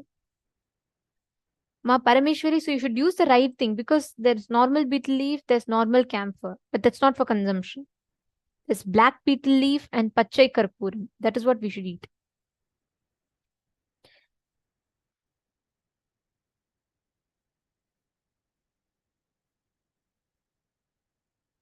See, Ma Alexander Kaspik, you're saying that, you're saying it is, the society is very twisted in the understandings, and you're saying you're having it a little difficult to identify because you feel it is not very possible, easily possible for you to identify the feeling. But look in.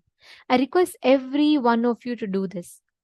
The first time, especially if you have had physical relationship before the age of 21, you really need to do a conscious completion. If you have had any physical relationship before the age of 21, please understand you have put a suffocation even before your body was ready to handle. You have put it onto yourself. So you need to really attend to that. Now, you need to really go back and see what was the first time you felt that suffocation in you. Any time when you explored your body, or when you let another person explore your body, or you explored another person's body, and how was that whole reaction in you? Especially if this happened to you before the age of 21, please sit, do a conscious completion. Understand, today, as much as fast as society feeds you the understanding of romance, the understanding of relationship, the need for fulfillment from outside, it does not teach you the importance of completion. When you are young, when you are in your school, this is what people call as puppy love, right? In their school, they all first get, because of the hormonal up, you start feeling something inside, you feel something different is happening. And that instability on the inside, you start trying to get someone from outside to fulfill you. That security you look for outside. That's why in that age, whoever cares for you, whoever gives you attention, whoever gives you gifts, we all start feeling so attracted towards that person. Why? Because in that age, right after your body hits puberty, it is not just physical changes happens. The changes happens in physical, physiological, psychological, neurological levels. So when your body is going through that sudden surge of hormones, the sudden physiological changes, you are suddenly at a high, you're suddenly at a low. At this stage, even you are not clear about yourself. That is why you should not explore your body. You should not explore another person's body. Hinduism has a very strict principle. Only after the child graduates from Gurukul, the child can have any relationships. In Hinduism, it's very clear. The moment you enter Gurukul, you leave your identity, you leave your gender, everything outside. You wear the brahmachari, you take a brahmacharya, you live the life of a celibate. Because those 21 years, the first 21 years of your life, you begin understanding yourself. You form patterns, you form cognitions about life, you form cognitions about yourself, your gender. Only after 21, when you start understanding about the ups and downs, you are ready for actually getting into a relationship. Before that, if you have been into any relationship, understand, not just you have exploited yourself, you have exploited the other person also. And unfortunately, today's society fastly feeds us that. The moment you are born, the moment you are, from the young age, you're put into this conditionings. Girl, boy, girl is this, this, this. Boy is this, this, this. There's so much different connotations we get into ourselves. There's a very, one of the very, very painful incidents that I remember where after I joined Gurukul, right? It was about when I was 18 years old. I had an opportunity to meet my friends before I joined Gurukul. When I met them, I was about when I was with them, I was 12 years old. At 12, I joined Gurukul. Fortunately, the best thing that happened to me in my life. After I became 18, in one situation, I was traveling somewhere and I found one of my old school friend, right? I met her and I was just catching up with her. And I was sharing with her about, how I was a sannyasi and what my life was like. And she absolutely enjoyed it. And then I was asking her how she was. And she was saying about herself and the entire batchmates of mine when I was outside. She said how She had just been into a relationship. She went into a breakup. She had a very bad breakup. So she is into alcohol. I was so shocked. Just at 18, kids outside, normal. It has become normal for people to have relationships, for people to have physical relationships, most unfortunately. It is not wrong. Understand, like Swamiji said, Swamiji is not saying don't have children. Swamiji is not saying don't have physical relationship, but do not get into physical relationships when you are not clear about yourself. The divorce rates are increasing. People are having breakups. There's so much of child abuse, sexual abuse. There's so much rapes that is happening. Why? Because people are not clear inside them.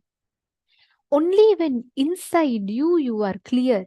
This is my gender. This is my powerlessness. This is my blind spot. This is my strength. Only after you identify all your ups and downs, you are clear. You know that whenever certain kind of agitation happens in you, it is inside you. So you will have that amount of maturity. Once you're ready for that, you're ready for getting into relationships. Without that, like Swamiji said, it is only agitational gratification that you get. It is like some pattern gets triggered in you, there's an urge, so you go and execute it and then you come back. That's all it is. So please understand, any relationship you have had before the age of 21, please sit now, consciously complete. Marajeshwari is asking how to complete after analyzing. Once you write down, I'll take you all step by step. I'd like each of you to please pick up a piece of paper and pen. And if you all understood, can I request you all to put yes in the chat? If all of you understood about the gender misidentification and what Swamiji revealed, can I request each of you to put yes in the chat? So far, if you all are clear. Because this is a very, very, very important session.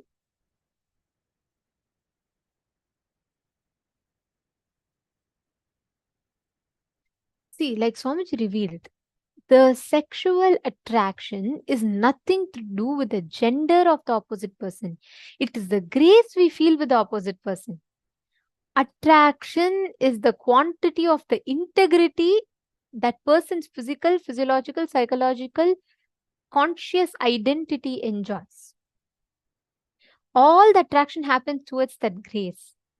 So we need to understand this science, and if we catch this science, we will know how to handle that ups and downs that happens inside of us. Yes, I see all of you have put yes. Okay, how about the others? I only see Ma Shante Fields, Ma Donna, and Ma Nithya Rajeshwari. What about Ma Nagalakshmi? Come on, can I request every one of you to put if you're clear?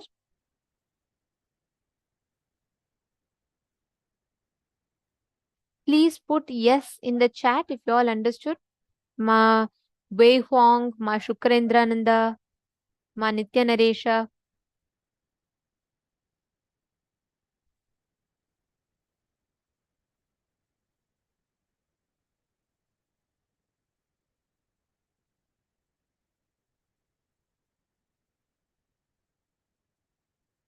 Okay, Madhahananda. Okay, I see many of you have put. Okay, thank you. Now, I request each of you to do this. It's a very important process to do.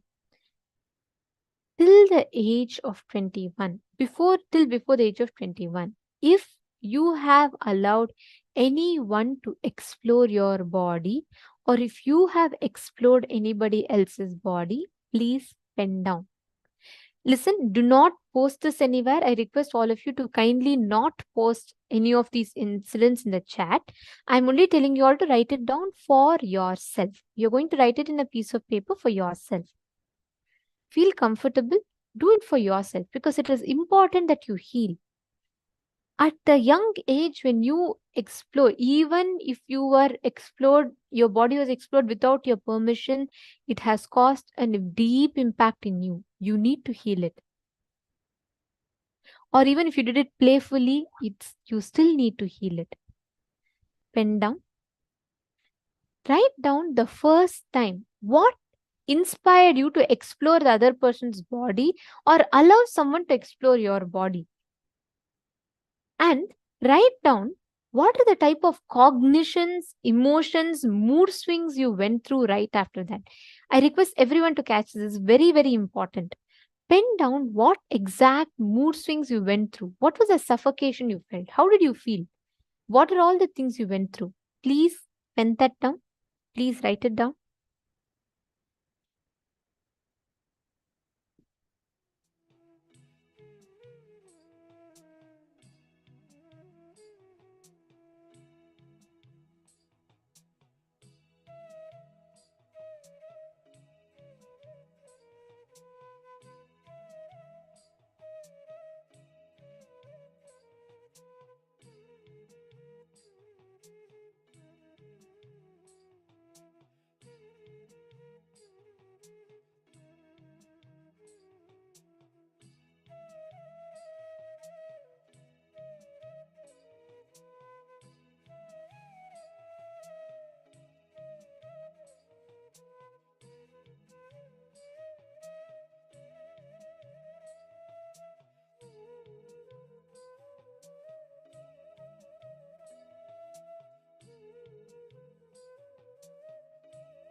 Write down the whole incident. What was the exact suffocation you felt in you? Pen down all the effects, side effects, after effects of you exploring the other body and other person exploring your body. Go through. Once you write down, relive and relieve, complete with that whole incident. You need to relive and you need to free yourself from that suffocation or that suffering that was carried in you. I request every one of you to do this very sincerely. It's a very, very important process. Please do not miss.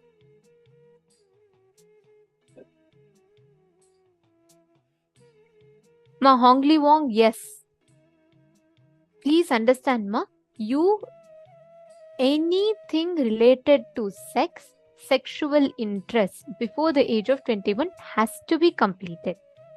Because till you are clear, Ma, till a person is clear with their identity, that person needs to complete and they cannot explore their body or another person's body, because both ways it affects.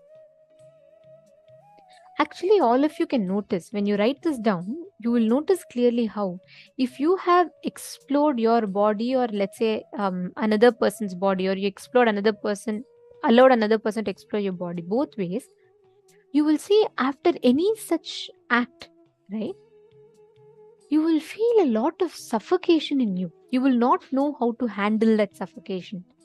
How many of you are noticing that?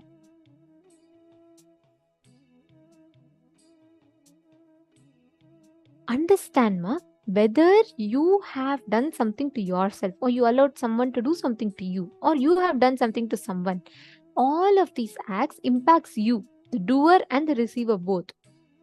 Because till the age of 21, we are not matured enough. Our body, physiologically, psychologically, in any level, is not matured. So it needs that time. So you have to pen down any such thing. Ma Priyatma Surupini, that's right. Any attraction we have towards other gender is only because of the grace. That's correct. Please pen down.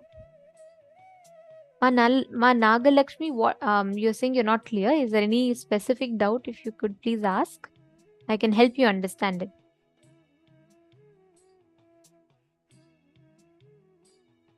If you have a child and they're just growing up, somehow make them attend this one day. I always tell this because I feel like Swamiji has given me a golden childhood with just this one understanding. Our whole ideas of gender identity, the concepts of boyfriends, girlfriends, the whole concept is a hoax. It's a rude joke society has played on us. Because till we are clear, till we know the signs of completion, we are actually not ready for any relationships. If you have anyone who is below 21 years old, it is still not late. Just somehow, if possible, please get them. Let them attend this one day. Of course, today already the day has passed. You can get them for darshan, but please do get them for the next program on this one day. At no cost should they miss this. Please pen down. I request each of you to write down and relive and complete. Let's all take 5 more minutes. Please pen down.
Yes, please relax.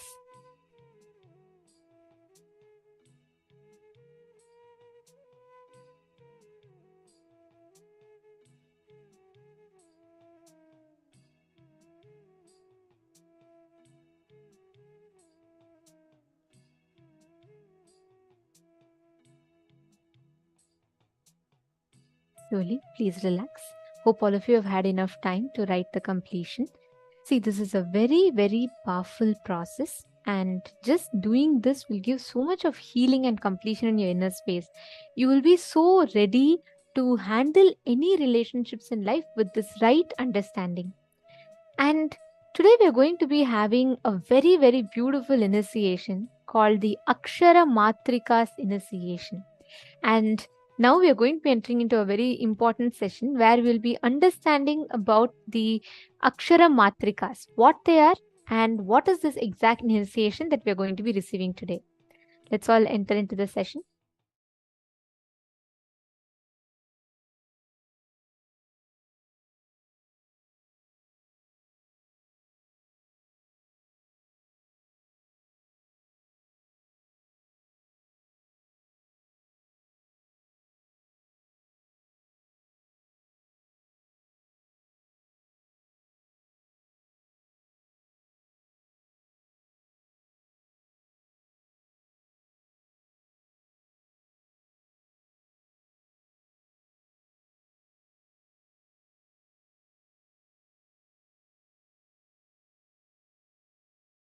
Same pattern leads to same disease in all persons. It's a very standard. I can give you like a diagnosis method itself. At least there are absolutely truth, 100% truth, no exemption. That kind of a clear description, the Hindu Materia Medica and the Hindu diagnosis method describes at least 400 pattern, 400 diseases. Very 100% sure this pattern leads to this disease in all persons, all 100% of the human beings. It doesn't change like that. There are 400 descriptions in Hindu diagnosis method. The original book is in Sanskrit and I have Tamil and English, both translations. Major patterns, OCD, and the disease it leads to is same in all human beings. It's actually the DNA of Mars. It's called, in English I don't know the word, in Tamil we call it Pavalam. Pavalam, in English coral, I think English it's called coral. The pure coral, CORAL.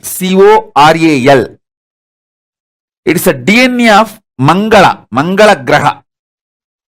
The Mangala is called Mars in English. In Sanskrit we call him Mangala, and Angaraga.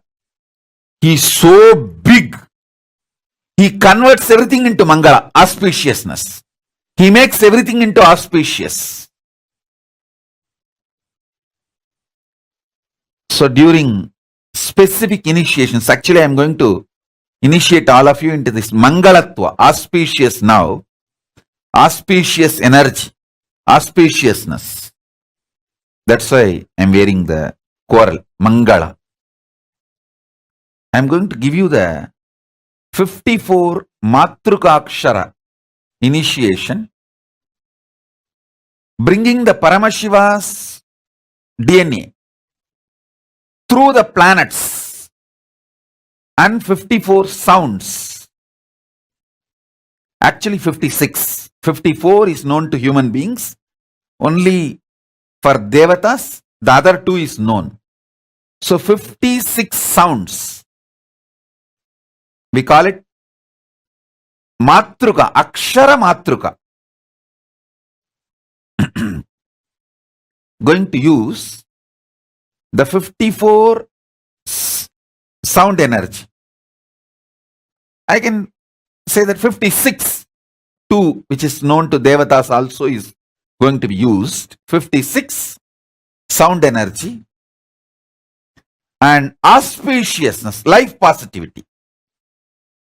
You will all feel intensely, romantically and sexually active and alive now, because all auspiciousness, body experiences as romance and intense sexual energy. The whole body will feel that intense auspiciousness with this initiation. Whole life will feel very romantic and pleasant, and that bliss body, your bliss body will start manifesting. Many of you, when you are about to get the result of your hard work, you just break the whole thing. You know that 99% of the work is done. Within next 2 days or 3 days, the 100% is going to be done. It's like you are going to sign the deal.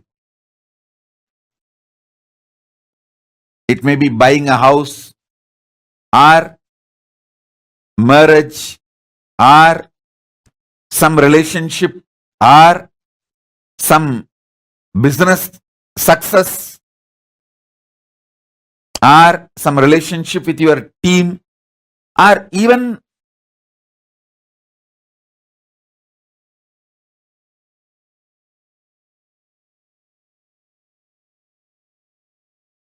things related to your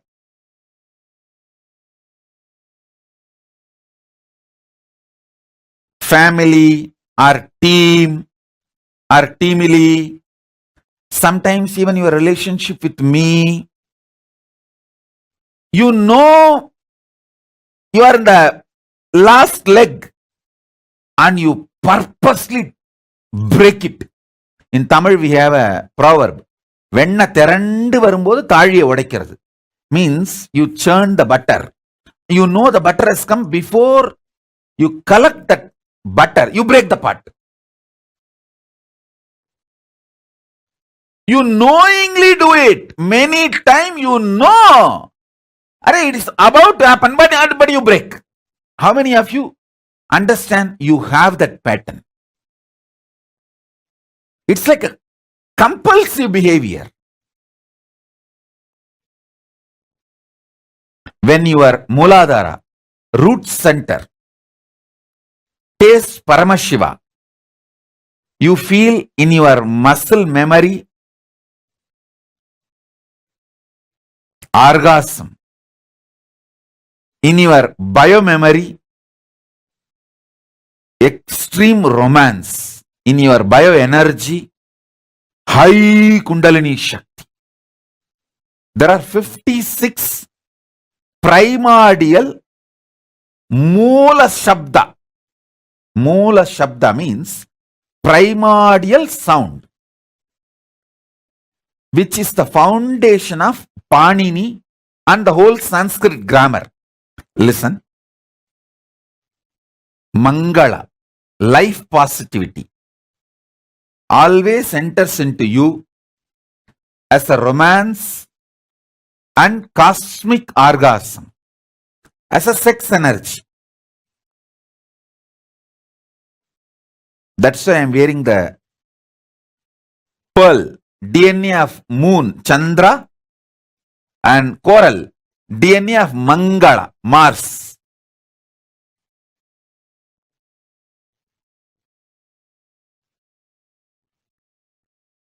I'll bring Paramashiva's DNA through the planets, put it inside your Muladhara Chakra.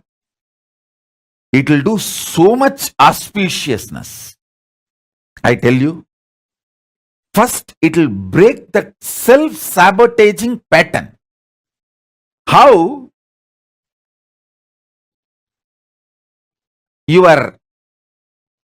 The compulsive behavior of breaking your own life when things are exactly on 99th%, you will do everything. The 100%, that last is going to happen. Tomorrow you are going to sign and today you will break it. Knowingly. That self-sabotaging pattern gets removed when Mangala, the Mars energy, manifests in you. Mars energy manifests in you when Paramashiva's DNA is put in your root chakra, Muladhara Chakra. Which planet does self-sabotaging? Rahu does it. Rahu is the reason for that. If you worship Rahu, you will bless and you will tell, okay, I will not do that for you. You enjoy Guru and Shukra.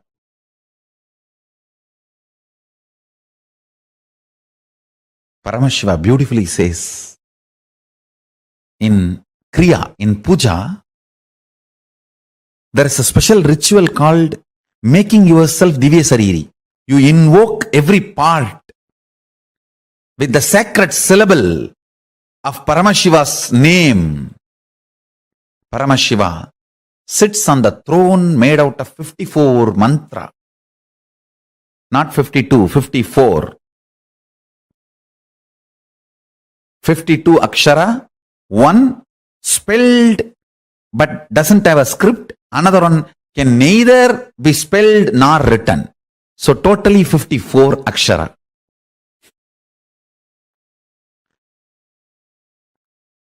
He sits on the throne which is made of these 54 Aksharas. And listen carefully. When you invoke those Aksharas in the various parts of your body, with the declaration, this part of the body, let it manifest Paramashiva and His glory, His state, space, powers and being and powerful cognitions. That part becomes Divya Sarira. If you do not feel pain during the multiple compound fracture, be guaranteed your body will not stink or rot or degrade when you leave the body. It will only be Jiva Samadhi. There will not be ordinary death. The body will not have any decay. Yoga Sarira doesn't decay. You become Divya Sarira.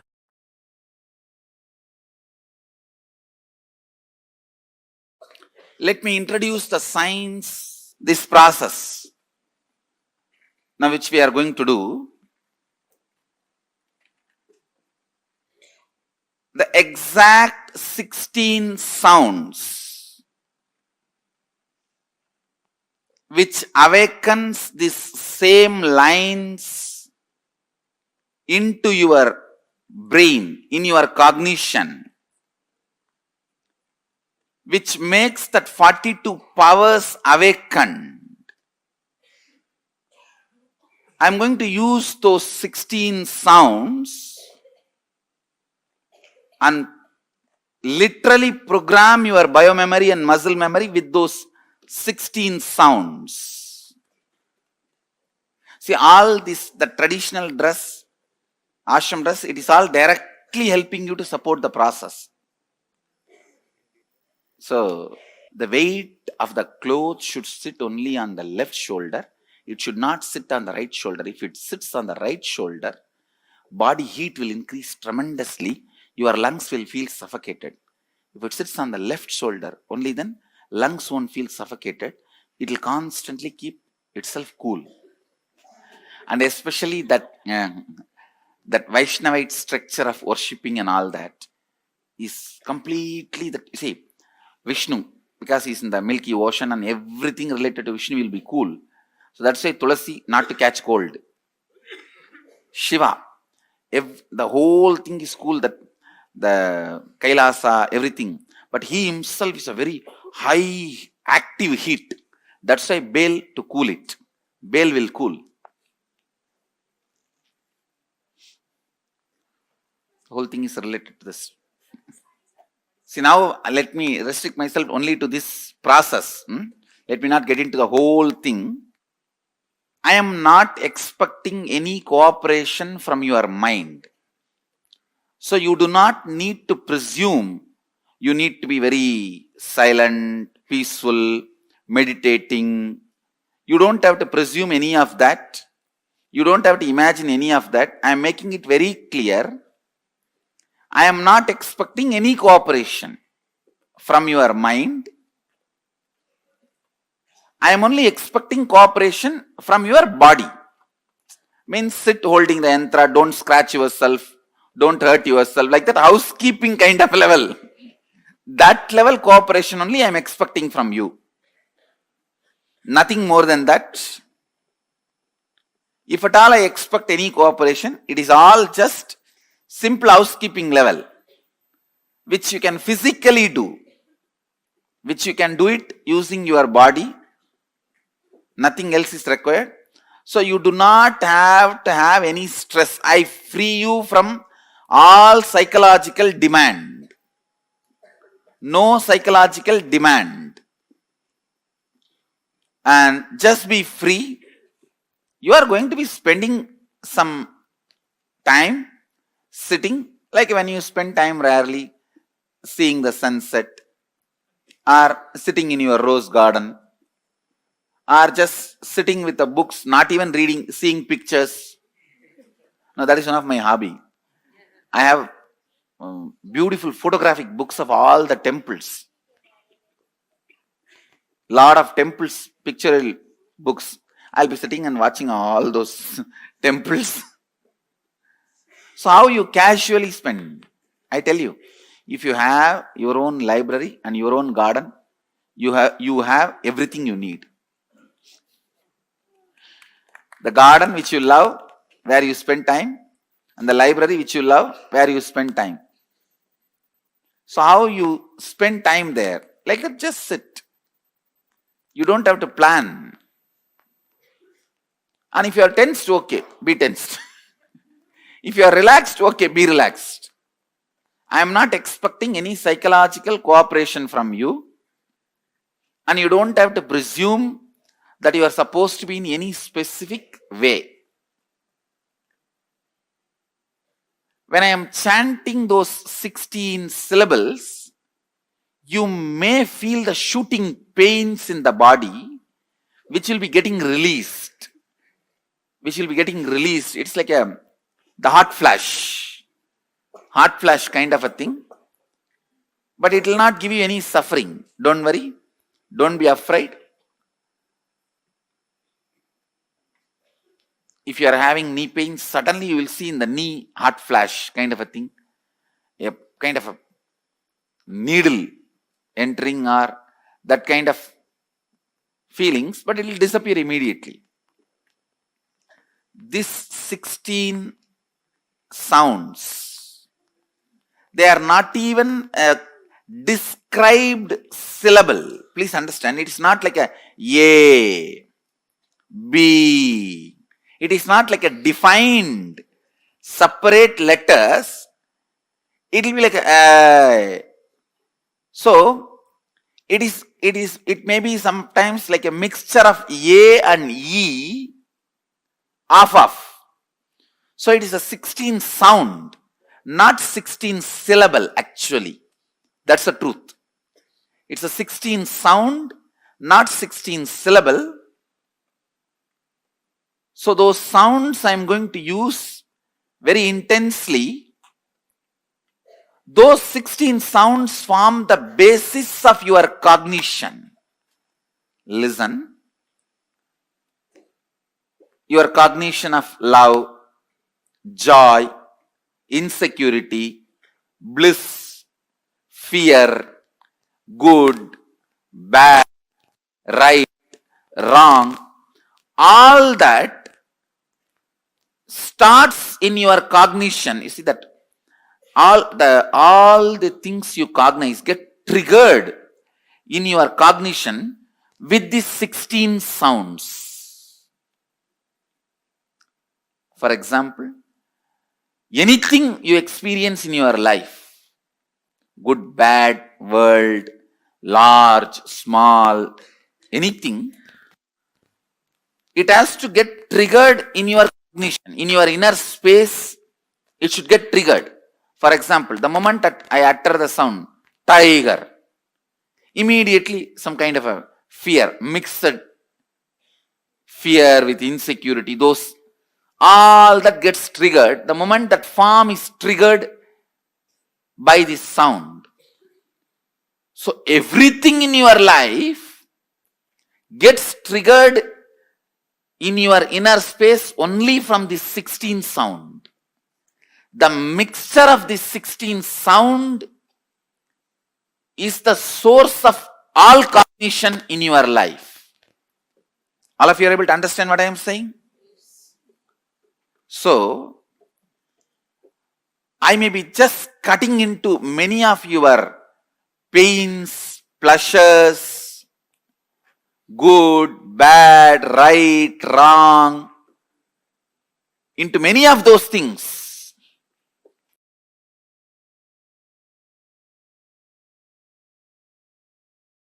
Number one, Brahma Dhyanam means being in that ultimate Parabrahma, Paramashiva, Parandama, which is the ultimate. Paramam, Paramatma, Paramashakti. All these words you can use.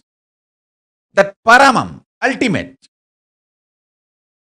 Being in that Paramam, that is called Brahma Dhyanam. Brahma Aksharam, the syllable which puts you in that space. Mahaksharam, Brahma Aksharam. That Brahma Aksharam is this 3 dot. You can see in my own Guru's handwriting, Brahma Dhyanam, that word in Tamil it is written, and 3 dot. That 3 dot is the Brahma Akshara, ultimate mantra, which puts you in Samadhi immediately. And now I will give you precise cognition. This 3 dot means, understand, there is something in you which you don't need to remember. It is there 24 hours. When you are waking state, when you are in dream state, when you are in deep sleep state, it is there. Even during deep sleep it is there. That is why after sleep when you come out you say, I slept so well. So it is there. You don't need to remember it. And you can't forget it. It is there. Which you don't need to remember, which you can't forget, and that only remembers everything. These 3 qualities put together, there is something in you. That is Arunachala. That is Paramatma. That is Paramashiva. That is Parabrahma. That is Parandama. That is Paramashakti. That is Paramaguru. And that is Paramatma. Listen. Listen to this 3 statement. This 3 only you need to remember. Which is there in me, which I don't need to remember. First. Which I cannot forget, even if I want. Third. That only remembers everything, which is there in all of us always. How many of you are able to understand? With how many of you it clicks? Yes? Yes. Raise your hand. If it clicks with you, raise your hand. This is exactly Arunachala.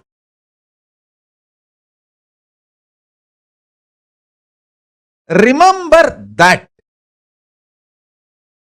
which cannot be remembered, cannot be forgotten, that only remembers everything. That is what is cognition. That is what is cognition. It is not faith. It is not belief. It is not idea. It just clicks. Sit and try to understand this. Yes, there is something in me. I don't need to remember. And I can't forget. And that only remembers me.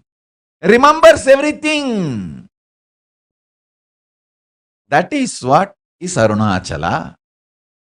That is what is Paramatman. That is what is Parabrahman. That is what is Paramashiva. That is what is Parampurul. That is what is Paramashakti.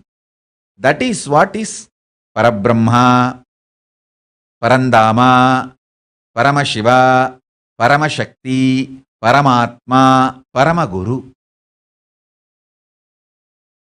Sitting in that is Nirvikalpa Samadhi, Brahma Dhyanam.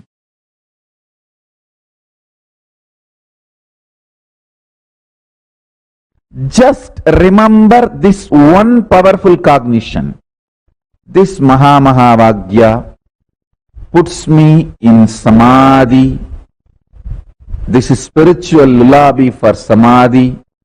And Suprabhatam, wake up song for Paramashiva in me. For Paramashiva to manifest. With this one spiritual powerful cognition, chant this Mahavagya. Om Nithyananda Paramashivoham. Om Nithyananda Paramashivoham. Om Nithyananda Paramashivoham. Om Nithyananda Paramashivoham. Om Nithyananda Paramashivoham.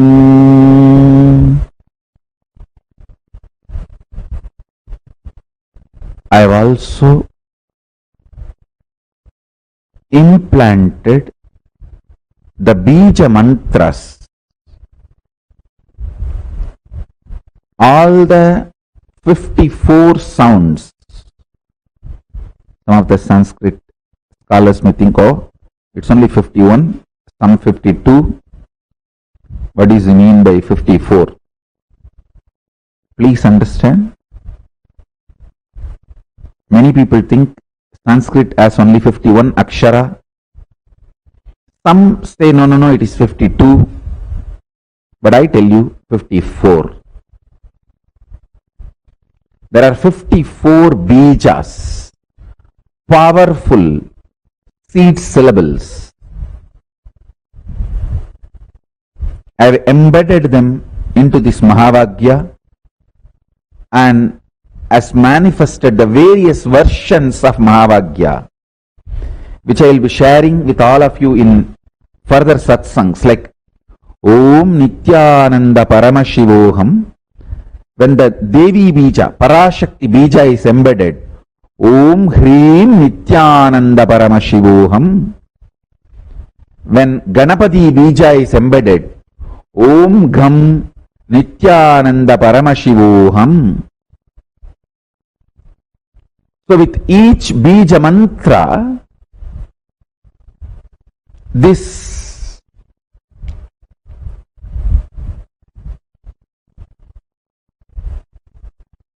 Mahavagya can manifest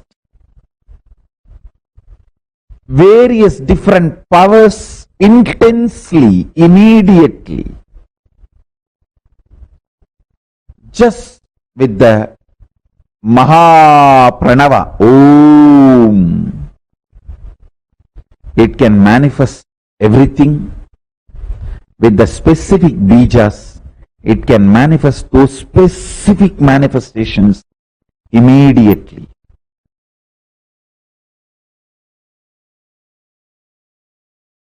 So sannyasa, purifying everything. Actually exactly that nya dhatu means flowing with the cosmos. Nyaya. So from that dhatu only that nyasa evolves. Flowing with the cosmic shakti is nyasa. Nya means then from that only the jnana dhatu and the nyaya. The whole thing evolves from that. Flowing with the ultimate. Now let me talk about this connection between integrity and sound. Matruka. See, the sounds you constantly create decides your existence. Deha means in which you feel your astitva is deha. It is not that you always feel your existence in this deha. While you are in the dream, in which body you feel your existence? That is your deha. In my case, I always feel my existence in my divinity, that is why it is Divya Deha. Divya Deha, constantly staying in this Deha, makes this as Divya Deha. So your existence is the words you use within you. Now, teaching you to use powerful words within you is integrity.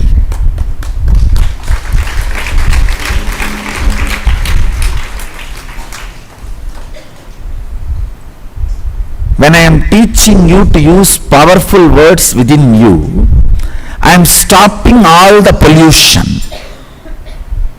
of Ganga.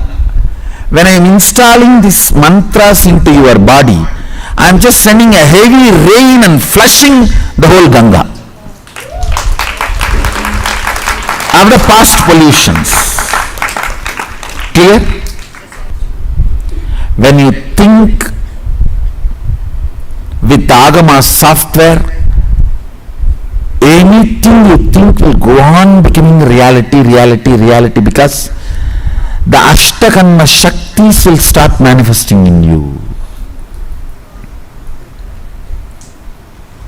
Actually, today I gave a thorough compilation. Start as Vedanti, grow as Shaivagami, conclude as Shaktagami.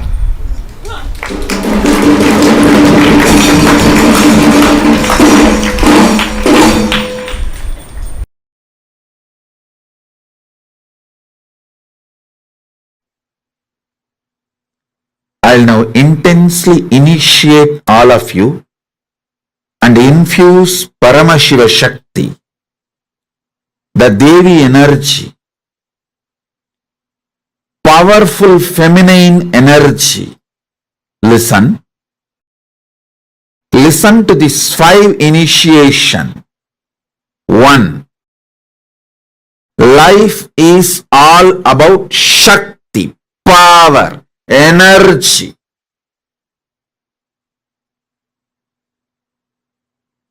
Poor, mediocre, cheap, ignorant human beings think life is all about good and bad, right and wrong. But only a light, royal, enlightened, great beings know life is all about Shakti, power.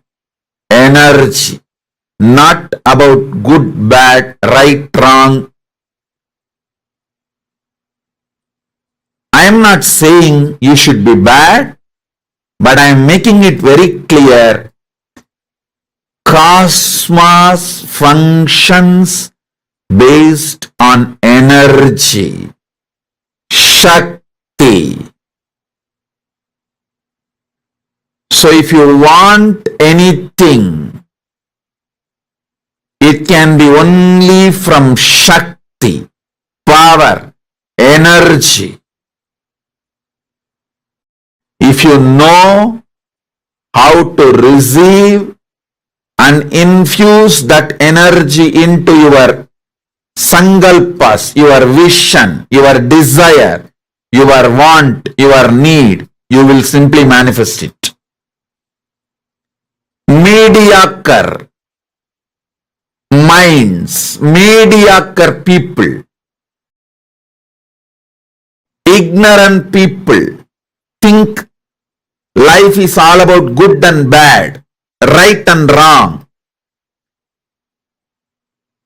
The whole equation, right and wrong, good and bad, the whole idea, good and bad, right and wrong, and all the conclusions you come to based on good and bad, right and wrong, the whole thing is false, shit. Use any word you want after this.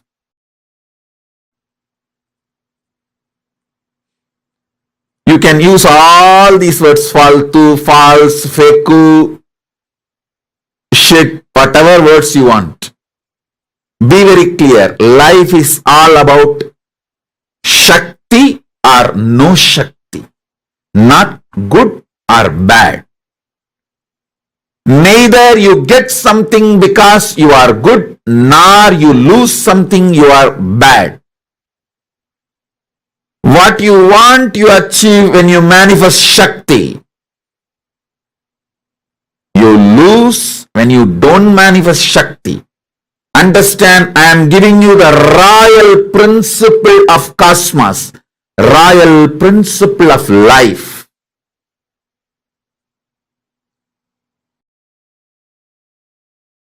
First truth, first initiation. Life is all about Shakti. Second initiation. You have the possibility to manifest Supreme Shakti.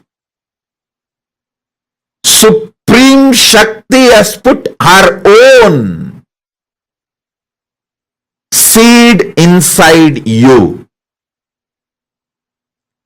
You can simply mirror that Supreme Shakti and manifest it. This is the second initiation. Third,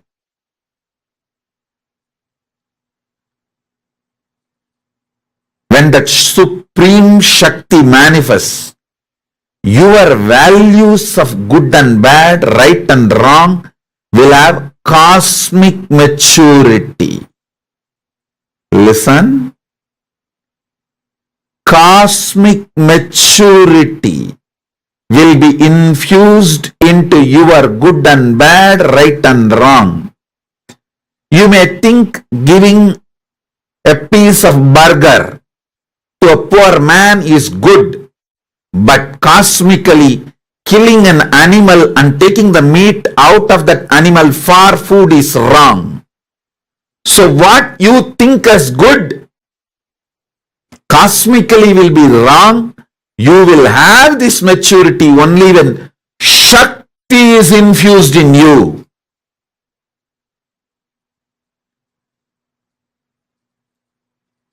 An animal whose system cannot digest vegan food, if he or she takes, like a lion, eats the flesh of the another animal, it is not sin.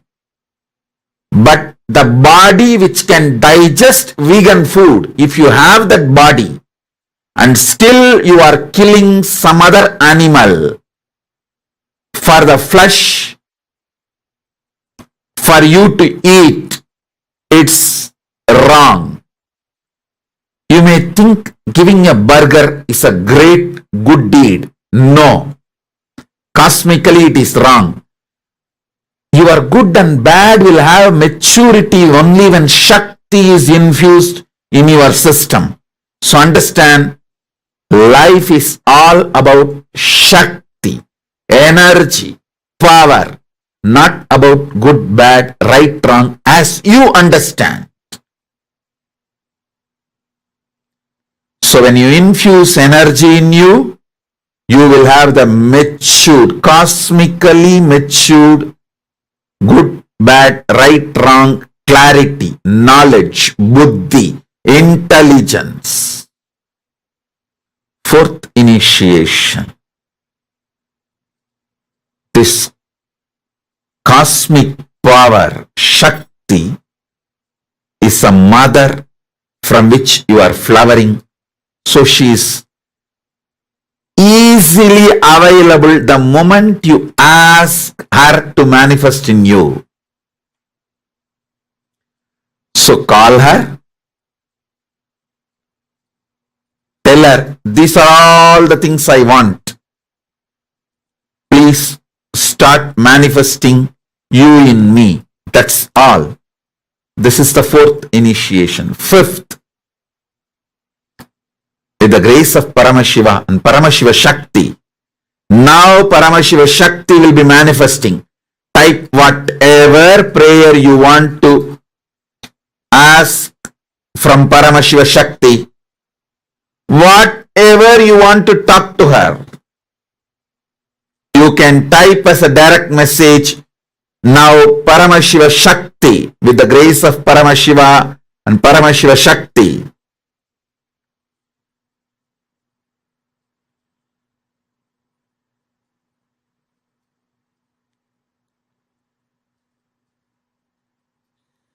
Paramashiva Shakti will manifest now. Om, Om, Om, Om, Om.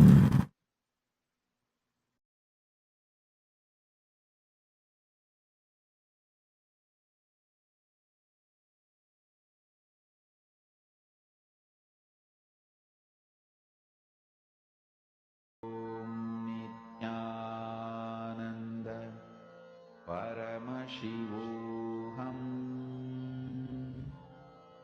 Om Nithyananda Paramashivoham.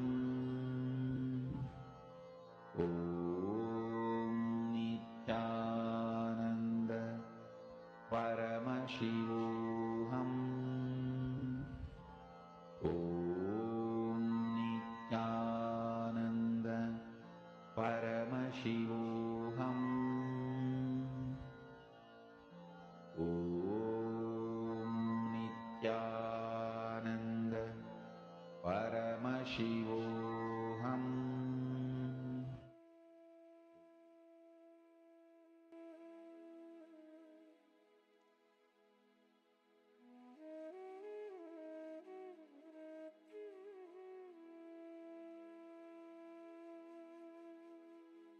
One of the most powerful sacred secrets that Swamiji revealed about the 56 Akshara Matrikas. Each of us have so many different patterns, cognitions, the wrong cognitions, the permutation, combinations of, or I should say misconceptions of what we call as right or wrong, like what Swamiji was revealing.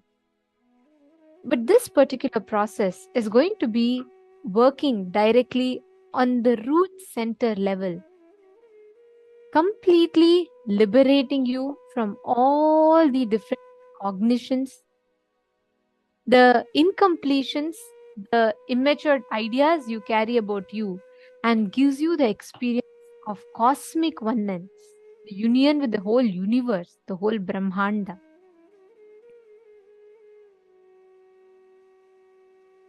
Now, let us all prepare for the initiation today during the very special darshan. We are all going to be receiving the initiation into experiencing the space of oneness, Paramadvaita. The 52 syllables of Sanskrit, the whole Sanskrit language, the essence of what the whole Sanskrit language is, can be conveyed through this one syllable, the Omkara, the Om sound. And the whole Omkara can be reduced to the center sound. Like there is A, there is U, and there is Ma. That's what you say, Om. And it can be reduced to the center sound of U, the center vibration. By you centering yourself in the vibration, you will go beyond any verbalization inside you. What a powerful science. Swamiji is giving us one of the most important secrets for us to understand. If you understand these syllables, like Swamiji said, right? The Brahma Akshara, the 3 dots. Just by the power of that one syllable, it puts us into instant samadhi. The Brahma Akshara, it has the ability to instantly put you into that space of samadhi, where you are one with Paramashiva, you are resting in that space of cosmic oneness.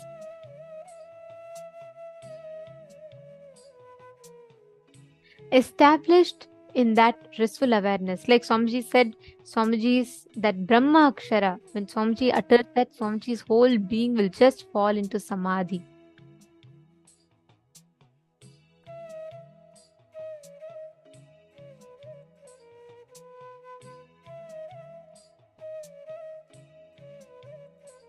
And the ultimate representation of this is Ardhanareeshwara, the form where all the ideas of what we carry about gender, the wrong verbalizations, visualizations that we carry inside of us, is completely, literally rewired just through one initiation. Today, all of us are going to be receiving this very initiation. We are going to be receiving the Diksha with the 56 Akshara Matrikas, the 56 sacred syllables. Are you all ready for it? Very, very soon, we are all going to be entering into the darshan. Yeah. Actually, I'm even more excited because today we are going to be having the darshan of Bhagavan Maha Ganapati also, like where Swamiji is going to be gracing us and showering us, where all of us are going to be experiencing complete completion on this auspicious occasion of Ganesha Chaturthi, because this Tithi has already begun in India. So that is why we are going to be celebrating Ganesha Chaturthi as per that timing. And Swamiji himself will be gracing all of us on this auspicious day. Any desire that you have, we are having actually so many participants who are offering the Pratyaksha Pada Puja, Tulabharam, and various other sevas. And I think the sevas are parallelly happening as we are talking to you all here. And we are also having a lot of participants who are who have offered these sevas and are going to be blessed, showered by Maha Ganapati to the Nijavatara as our beloved Swamiji. And you will see how any obstacles that you have in any of your desires, anything that you were wanting to manifest but you could not, like all those obstacles would just disappear and you would be showered like much, much, much more than what you have even asked for.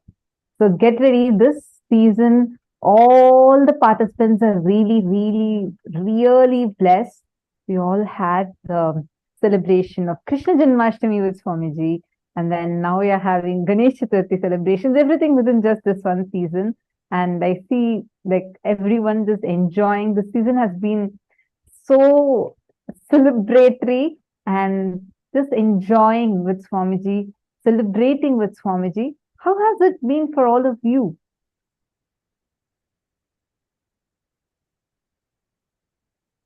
Nagalakshmi Kataru. I see your message. Sorry, I just said your message, Ma. One thing, it will directly affect the child's consciousness, and it will be a deep wound and a scar in that child also. So that child also needs to experience deep completion.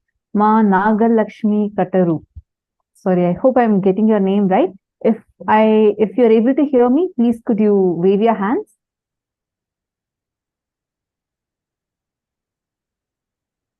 Okay, wonderful. Thank you, Ma. See, thank you for bringing up that question, because it's a very important question.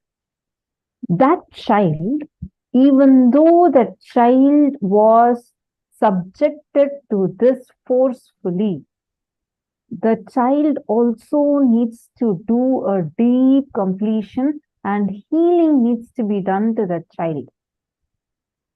We have had many people who have suffered through these kind of situations, whom Swamiji has healed and brought in deep completion in them.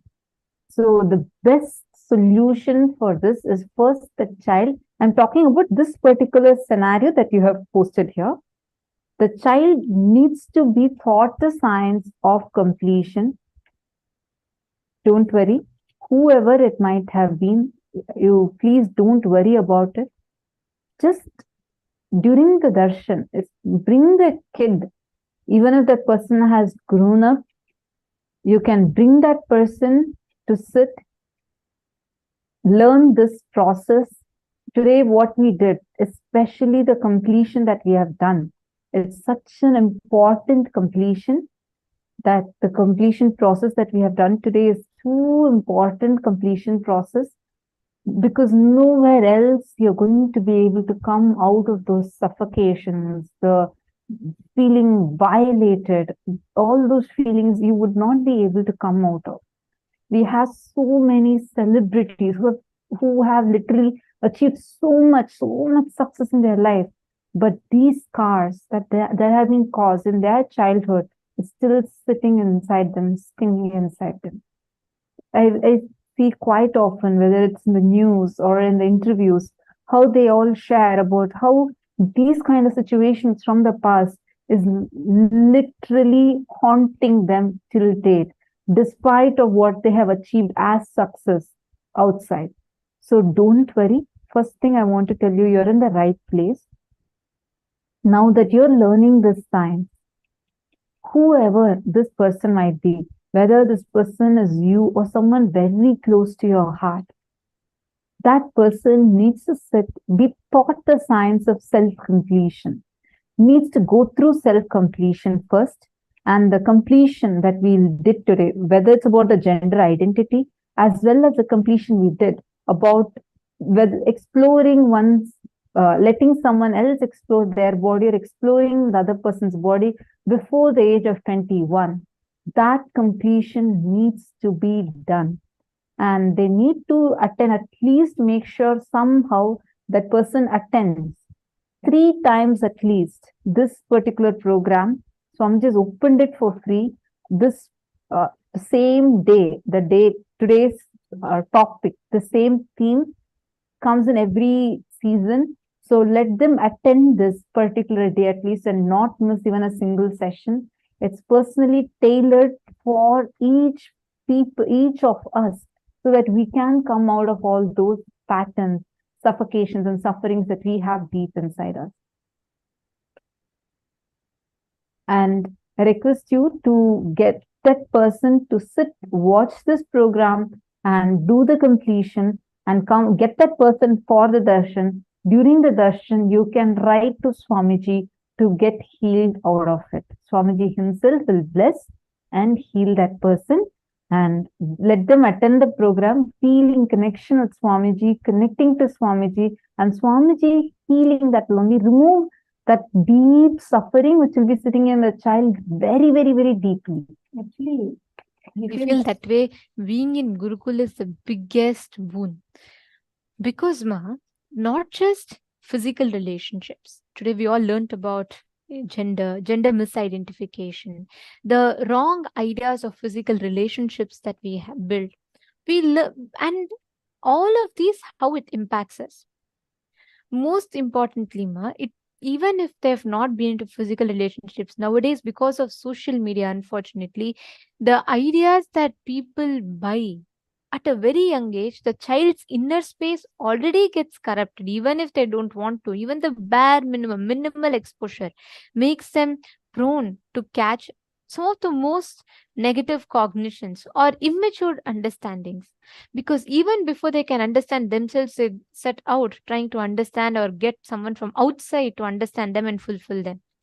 So always, firstly, like she was sharing, doing this completion, if possible, if any of you have your grandchildren, children, anybody who is below 21 years old, they're just getting into relationships, they're just getting married, gifting them today's initiation is the best thing you can do to their lives. Understand all the wounds that the society creates in our inner space, all the toxification that happens in our inner space, the confusion related to gender, all the misdiagnosis of gender, misunderstandings and suffocations of gender that society puts into us. It is with just this one completion, one science Swamiji has taught us, we can literally liberate the whole world. Anybody who is suffering with these. That's why every time when on this particular day, I always feel like we should just go to the maximum number of people somewhere and somehow just give this one science to people. If this is gifted, the women who go through domestic abuse or the broken marriages, failing marriages, increasing divorce rates, breakups, all these things can completely get healed. Swamiji tells the moment you realize you're not half, you are complete. You will stop trying to manipulate the other person on the outside. You will stop trying to gain power over the other person on the outside to feel complete inside yourself. This conscious alchemy is what Ardhanareeshwara represents. This powerful principle is what Ardhanareeshwara represents. And today, all of us are going to be also receiving this powerful initiation. So it's a very, very, very powerful initiation. Do not miss. And if you have any children, grandchildren who unfortunately couldn't make it to today, please do take time, invite them right now. The darshan is starting very, very shortly. Let them not miss today's initiation. It is something too powerful. So please take a few minutes and invite all your friends, family, near and dear ones, all your loved ones. Let them all come, receive today's initiation. And I request all of you to please settle down. Please sit in front of the camera. Today is such a big blessing that we have. Like this, actually, every single day. That's why the darshans are too important. And now it's actually already time. All of us are going to be entering into the darshan very, very, very shortly. Please get ready now. You can please invite as many people as possible right away, because so that they don't miss out on the darshan. Let's chant the Dhyana Shloka. Meditating on the form of Ardhanareeshwara. The form, as Swamiji beautifully explained in his own words, the very form of Paramashiva, where Paramashiva, Paramashiva Shakti merge into one form, representing the ultimate superconscious alchemy that happens inside a human being. The unification, the merging, the oneness of Paramashiva and Paramashiva Shakti represents that ultimate superconscious mutation that happens into every single being. So as we're all preparing for the darshan, I request all the participants, if any of you need to get your mirror, Kristashila for getting it energized, please bring them. Today, as we all have been manifesting this power, Swamiji himself will be energizing the Kristashila or any alchemy products. So please take a few minutes, bring them and keep it ready. Yes. Now, let us all chant the Dhyana Shloka, the sacred mantras. that describes the form of Ardhanareeshwara.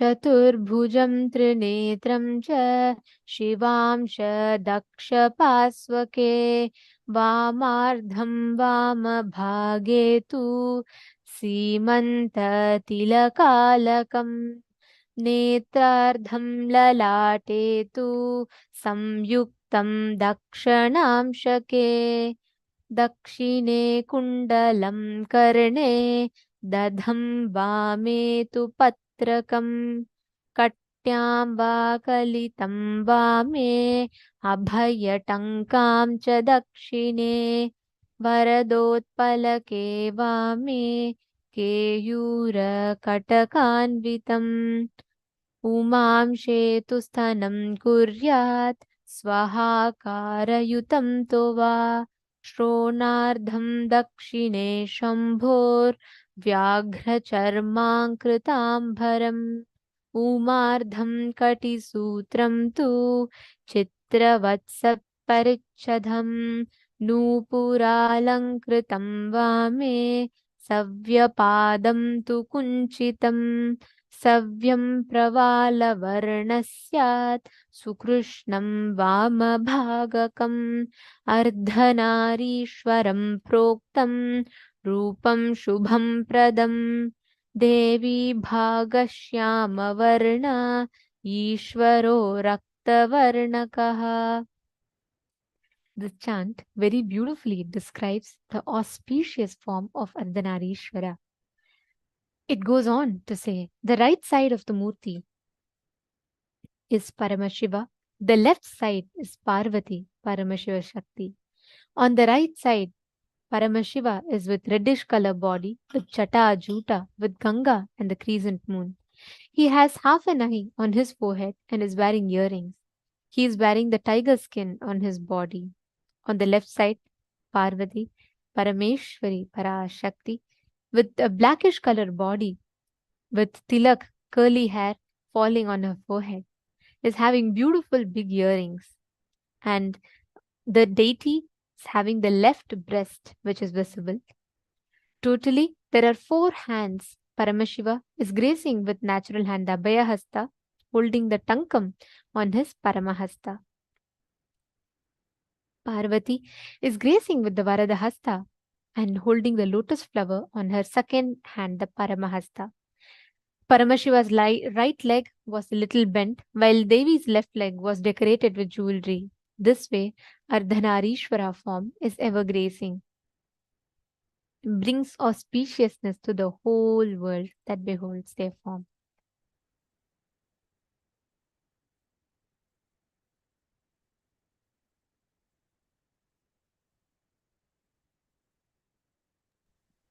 This is auspicious session that all of us are going to be experiencing today.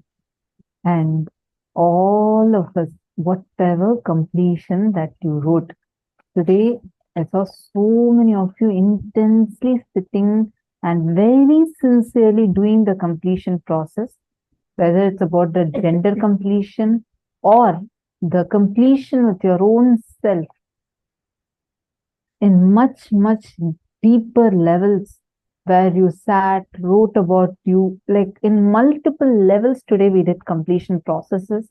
I saw many of you sincerely sitting and writing. Now is a time where you can experience completion from all that incompletions. See, like what Swamiji said, right? When inside of you, you experience a deep completion about you, how you feel about you, and the integrity to that exudes as grace through you. Like the description Swamiji gave, when Devi Sita walked into the court where the king is sitting, her own father is a king sitting, and kings from all kingdoms that are much, much, much greater in its stature than Mithila. All of them have come. But the grace she had They all have come for her Swayamvara. When she walked in, the grace she exuded, all of them just forgot their identities and stood up. Understand that level you have the possibility to radiate the grace. All of you can radiate the grace and experience that completion, deep completion about you inside of you. You don't need to look for your other half for fulfillment. You don't need to look for someone else to complete you, to fulfill you, because you are not half. You are full, you are complete. And that completion is what Swamiji is going to be giving to us today. So that even the relationships that you enter into will not be situationships anymore, but actual real relationships where both of you can help each other and mutually help each other to experience the Paramashivatva, and experience the bliss that exudes out of that Paramashiva state.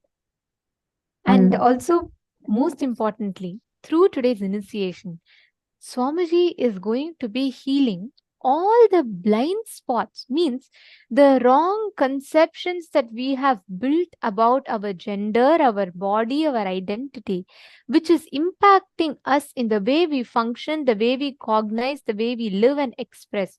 Swamiji will be healing all those aspects today. It is only Hinduism that gives so much completion, such in-depth understanding. Today, every one of you that attended the full day program, understand you have benefited from one of the greatest gifts. Only an avatar who's beyond genders, who's beyond any human level identification can give us a science as authentic as it is. Like Swamiji was beautifully revealing in one of the satsangs in 2013, Swamiji tells this a very beautiful one. The whole Kama Sutras that all the Grahasthas follow, right? The whole Kama Sutra was actually revealed by a sannyasi. Vatsyayana reveals it. It's a very beautiful happening. He leaves his home when he's young. He meditates. He experiences enlightenment and he comes back as an enlightened being. He comes back home. And his mother he asks his mother to test him. If he's enlightened, she can ask any questions. So his mother says, okay, surely the one subject you'll have no knowledge about is about anything to do with physical relationships, sex, or anything. You will not have any knowledge about that because you're a brahmachari, you're a sannyasi. So if you can tell me about that. Vatsyayana, Rishi Vatsyayana, he reveals this whole Kama Sutra to his mother. And he reveals such a profound, in-depth science. To this day, people are not able to comprehend it fully. What a depth, what an experience, what a consciously matured being he must have been to be able to deliver that such a profound science. He tells how you can experience enlightenment even through physical relationships. Understand, only an avatar, an enlightened being who is beyond any gender-related identifications, identity, can give us the true knowledge of fulfillment. The whole concept of searching for your better half, unfortunately, ends up becoming the bitter half, is because we all try to get that fulfillment from outside, like Swamiji was revealing. And today, through this one initiation, Swamiji will be healing all those wounds that we have unconsciously, consciously, knowingly or unknowingly built inside of us.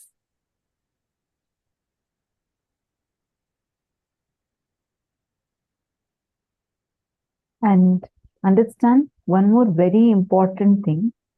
During the darshan, see, today being the auspicious day of Ganesh Chaturthi, and all of us are going to be receiving Maha Ganapati's blessing. Any obstacles that you have would also be completely removed. So today is like you're going to be receiving too many gifts. So please make sure that you are sitting here full time during the entire darshan. Be visible, clearly visible in the camera.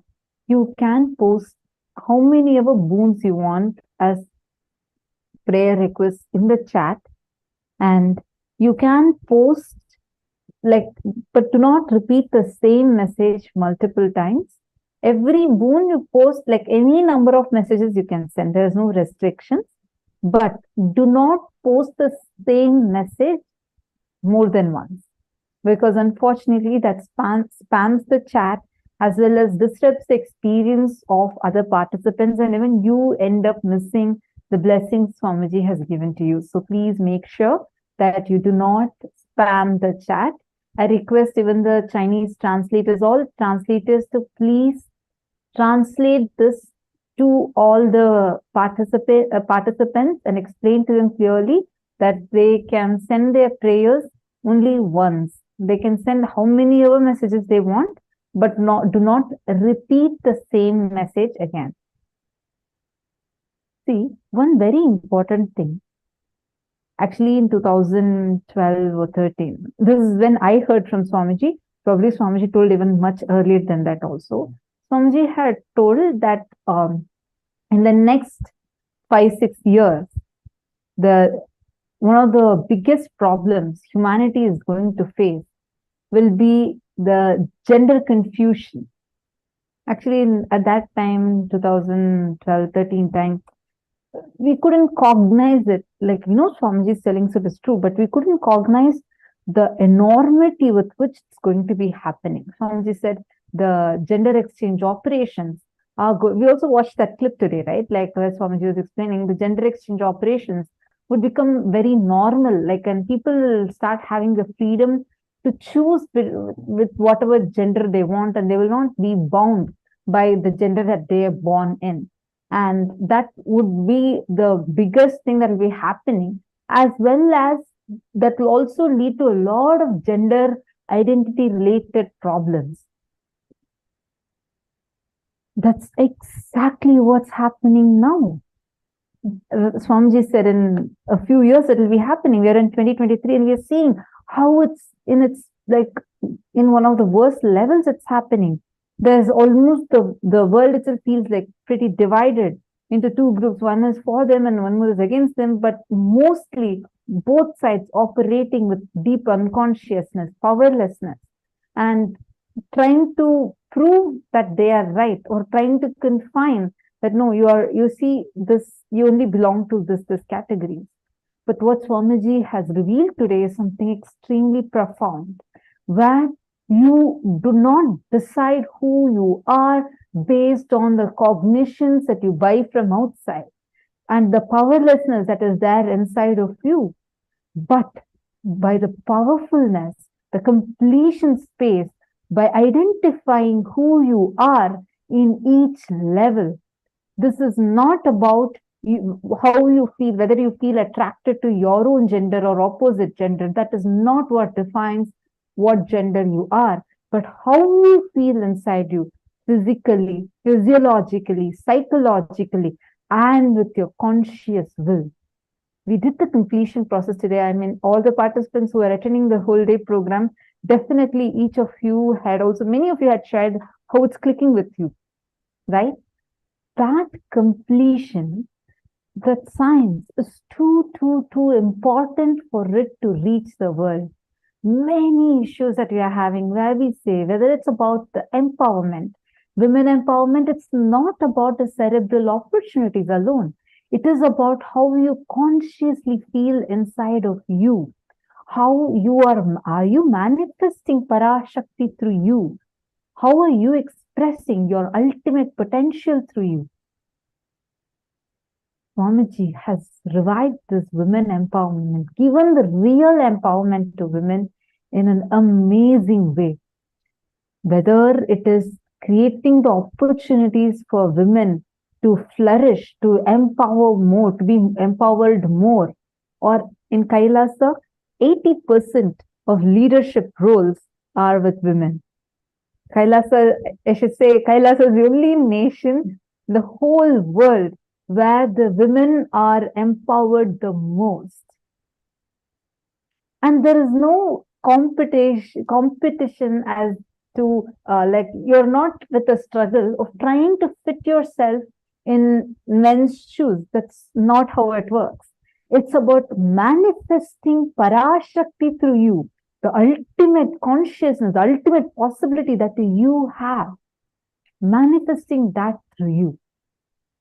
So this science needs to reach the world. Today, how many of you felt like what Swamiji was revealing, right? Like whether it's the concepts about Tantra, concepts about gender, concepts about the sexual identity that we carry, all these things, how many of you felt so healed and empowered? How many of you felt like this is something like mind-blowing for you and really changed your cognitions about life and yourself? I request all of you to please take a few moments and post it in the chat.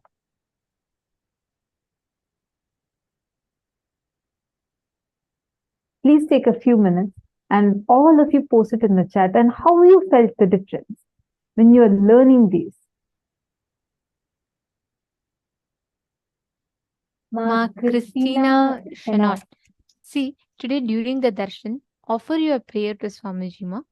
Don't worry. Today you have come in the right time, to the right place, to the right person, the right being, who can simply help you heal from all these problems. Today during darshan, and especially today on this auspicious occasion, already in India, the Ganesh Chaturthi has began. The Ganesh Chaturthi Tithi has started, and the Kailasas around the world have started the celebrations. So today during darshan, any prayer you all ask, please understand, not just related to gender or relationships, any prayer. Today, Vignaharta, Maha Ganapati, who is remover of all obstacles, and Ardhanareeshwara, the ultimate cosmic manifestation of Paramashiva and Paramashiva Shakti, are all happening. So it's a very, very, very powerful darshan. So if each of you could post all the prayers, anywhere you're stuck, somewhere something is not moving, and any vigna, any obstacles that you're experiencing, when Swamiji comes, post all your prayers and you will see each prayer will be attended to and you will receive the blessing. So Ma Christina Chanal, post your prayer to Swamiji, request Swamiji's blessings, and Swamiji will take care. Okay, you're here at the right place at the right time with the right person. And Ma Christina, sit and do that completion that we learned today. I understand. I read your message. Don't worry. See, do the completion process. You yourself would have. No, you don't have to be sorry about posting this. Don't worry. You can directly post it to Swamiji. I understand what you must be going through, but directly you could post it to Swamiji and receive the blessings and do the completion process. The completion process that you learned today would really help you to come out of the struggle, because first you would start experiencing deep healing and completion within you. From that completion space, when you make your decision, you will have the clarity and power on what you need to do, how you need to respond, and you will have the powerfulness to change the situations around you. So if you had missed the sessions today, we highly recommend you to please attend the upcoming season. See, we're seeing they've been actually getting too many requests from morning about how powerful this process has been, and so many people actually mentioned that many of their deep questions inside them got answered. All those who could not attend today's day, please make sure you are attending the upcoming season, and it's going to be starting on the 4th of October. So please make sure you are attending that and do not miss out this particular day that's going to be coming even in the next season, because that would help you. You would get some of the answers to the questions that no one else can answer to you otherwise.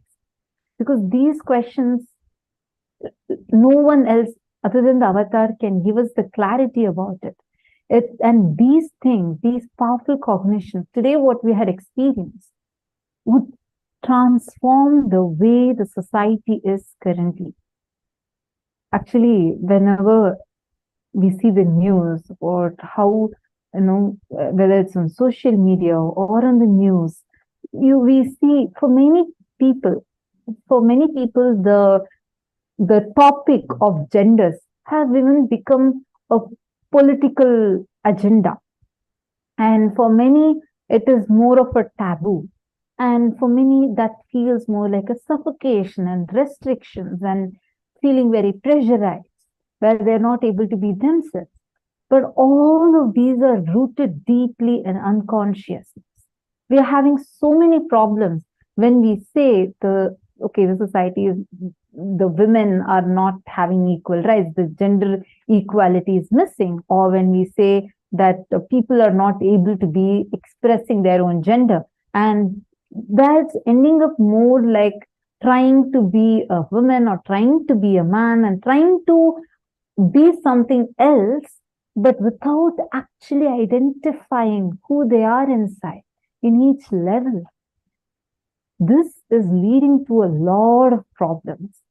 And this is leading to today, statistically, just in the US, more than 27% of the teenagers are going through gender confusion problems. And this is all-time high.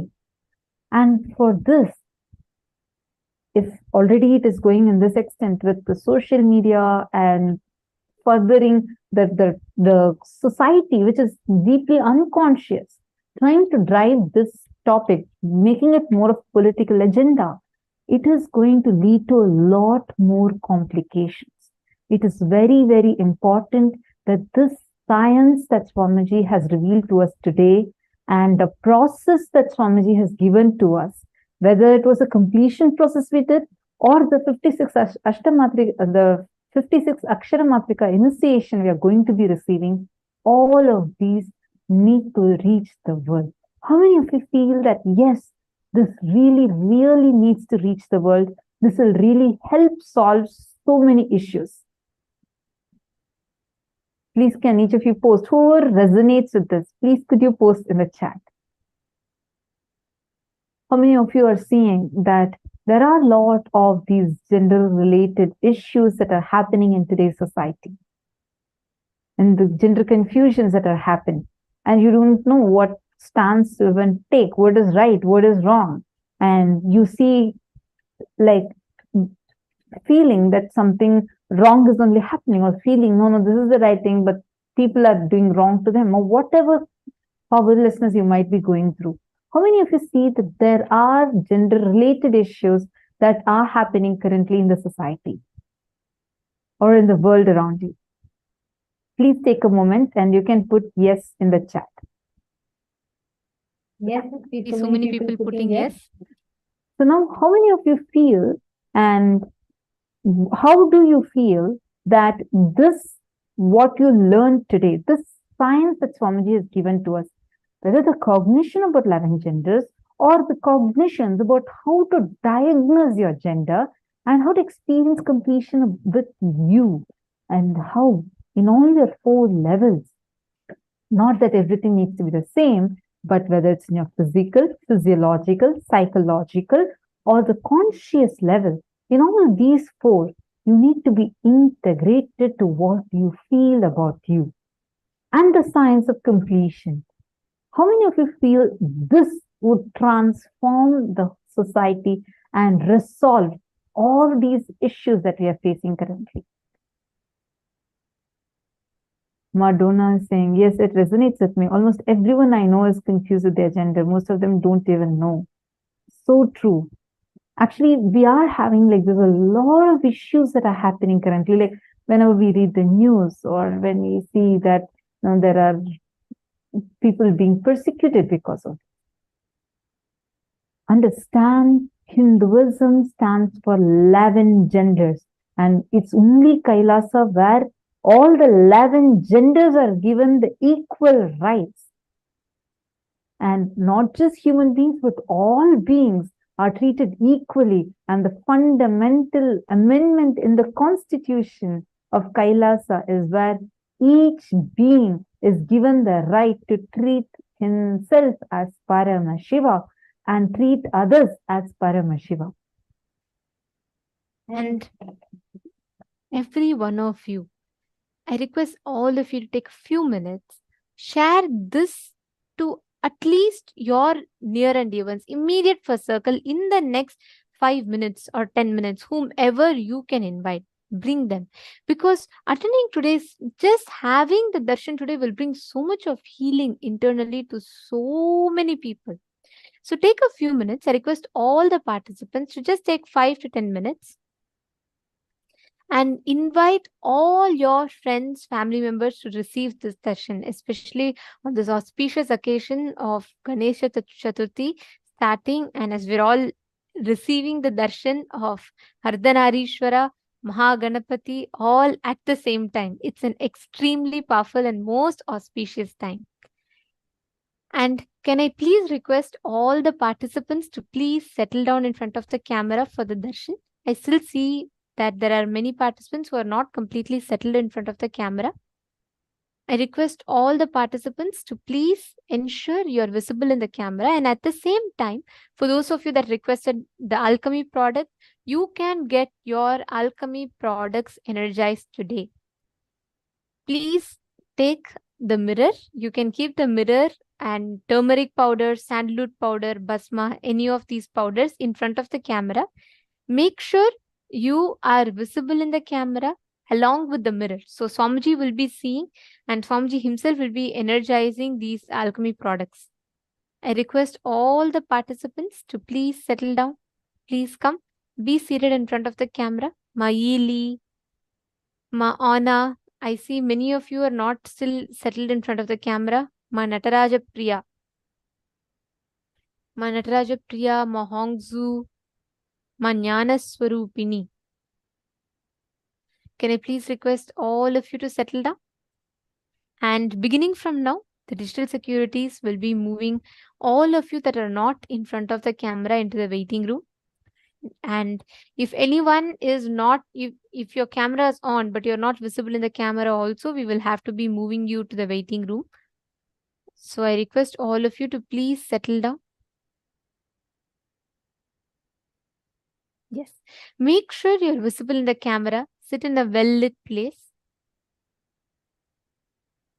And make sure that you are connected and you're not having any virtual background. Your camera is on consistently. Yes, thank you. And I also see a lot of Chinese participants posting your blessings request now itself. Please do wait. Right after darshan starts, all of you can start posting, and Swamiji himself will be seeing each of your messages and he'll be blessing. So please do post only after Swamiji comes. I'm just seeing a lot of messages in this room. I think so many of you have posted your clicks in FJP Intentions Female Room. It's so nice to see. Yes, so many of you have posted about how the gender confusion is affecting current society and how it is so important for this science that Swamiji has revealed to reach the world. That is really, really true, and it is very important. And as all of you have posted, it is necessary. It's like a real necessary for people to understand this. That is why Swamiji has made the 21 days. Every single day, if you see, it's such important things that Swamiji has packaged and gifted to us and made it available for free till this Vijayadashami. So all of you can use this opportunity, really reach out to people and share with people. All those who, some of you had mentioned, right, that some of your friends are also going through this process. Learn how to enrich them. Talk to them in their listening. And you would see how it will really transform their lives and also help you. Now it's time. Let's all enter into the most awaited part of our day, which is experiencing the darshan. And on this auspicious day of Ganesha Chaturthi, let us all get ready to experience the darshan, and with all our obstacles to be removed, please sit with your head, neck and spine in a straight line. Close your eyes. Enter into a deep meditative state and start chanting the Mahavakya.